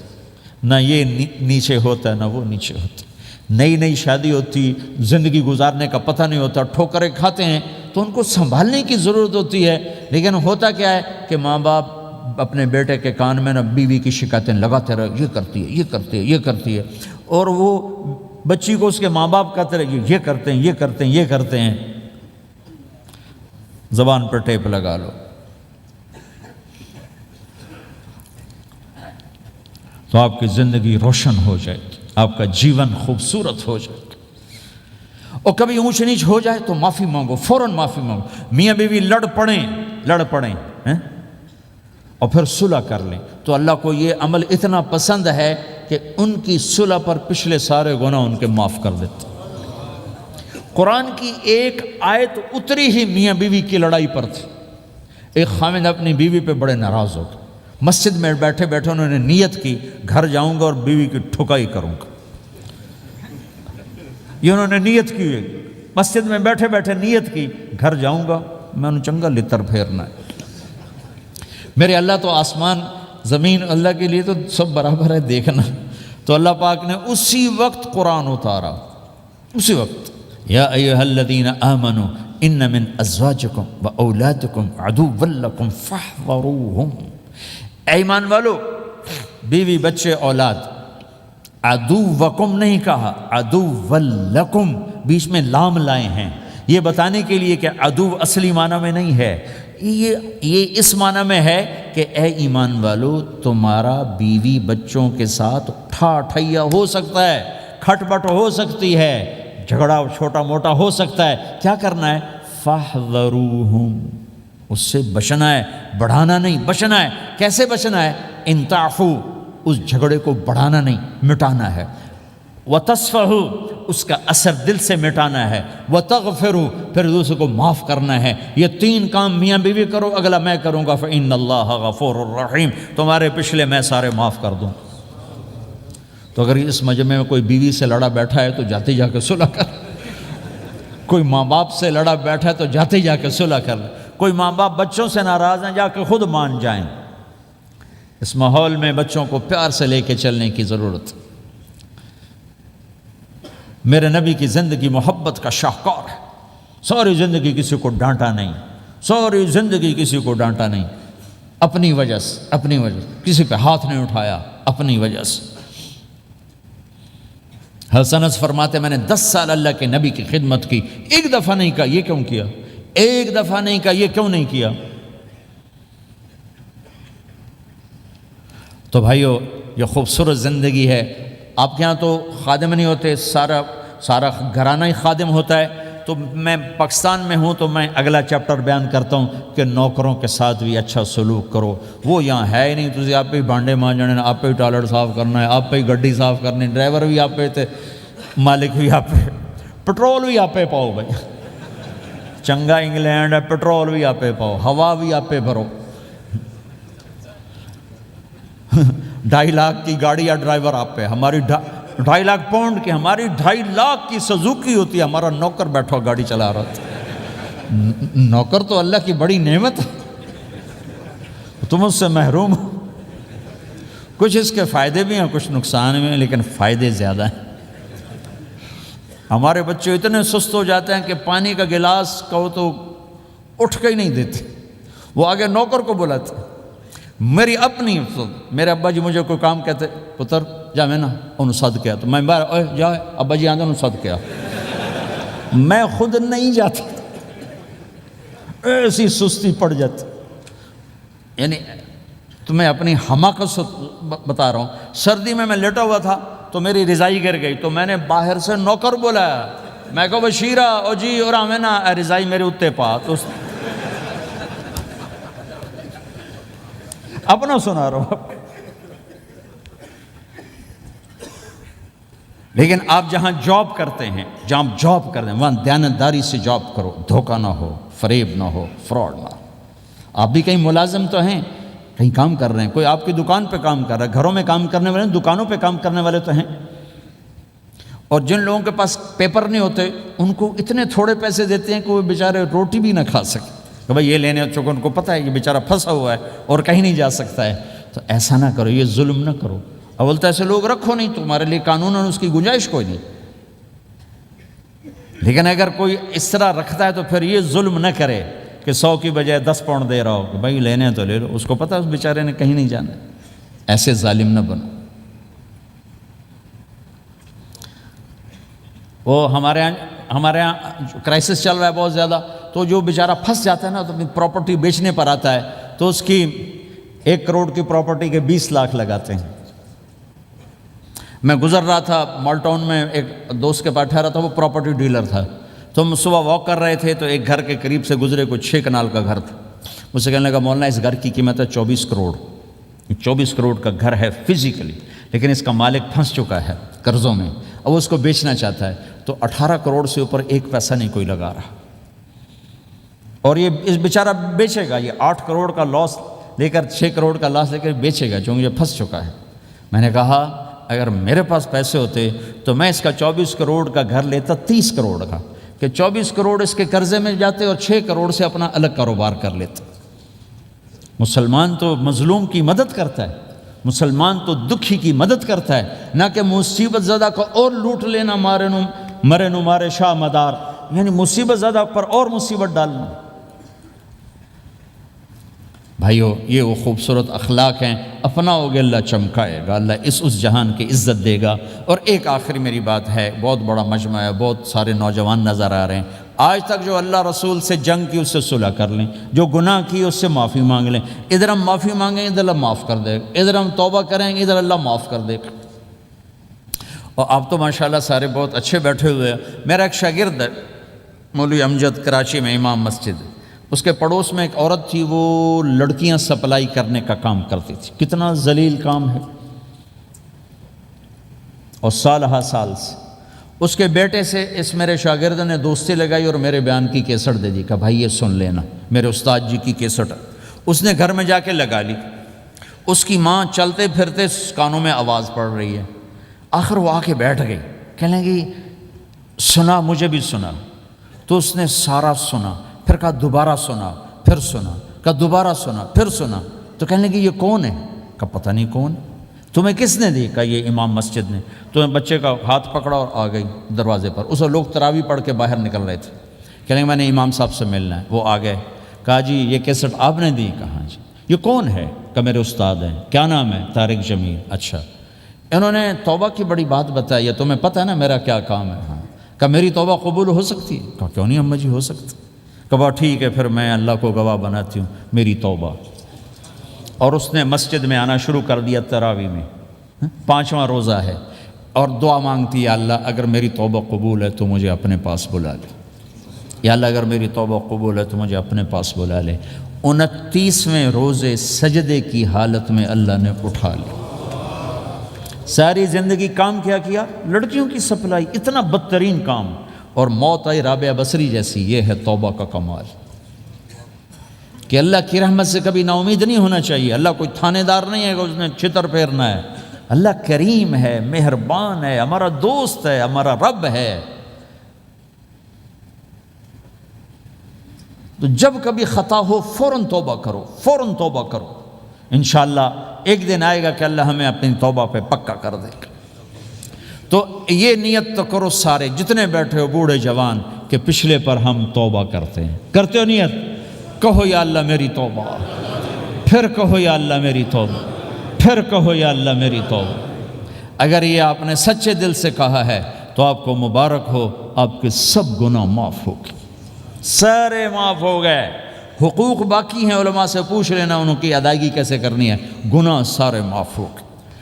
اور آئندہ اگر کبھی توبہ ٹوٹے تو پھر کر لینا، پھر کر لینا، پھر کر لینا، میرے رب کی رحمت پہ کوئی اثر نہیں پڑتا۔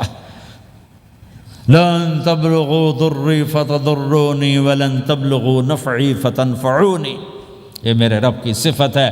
وہ کہتا میں نفع سے بھی پاک ہوں، نقصان سے بھی پاک ہوں، نہ کوئی مجھے نفع پہنچا سکتا ہے نہ کوئی نقصان پہنچا سکتا ہے۔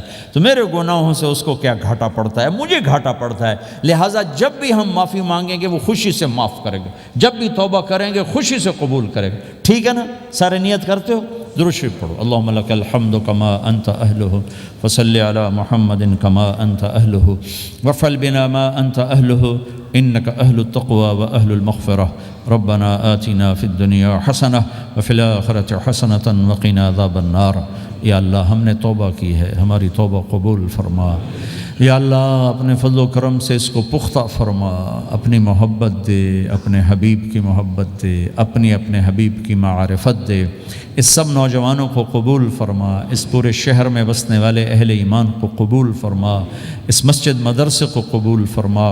یا اللہ پوری دنیا کے انسانوں کے لیے ہمیں ہدایت کا ذریعہ بنا، ہمیں ہدایت کا ذریعہ بنا، ہمیں ہدایت کا ذریعہ بنا۔ یا اللہ ہم سے راضی ہو جا، ہم سب سے راضی ہو جا۔ جو ہمارے اہل و عیال مر کے تیرے پاس چلے گئے ان کی بخشش فرما دے۔ جب ہمارے جانے کا وقت ہے تو ایمان پہ خاتمہ نصیب فرما۔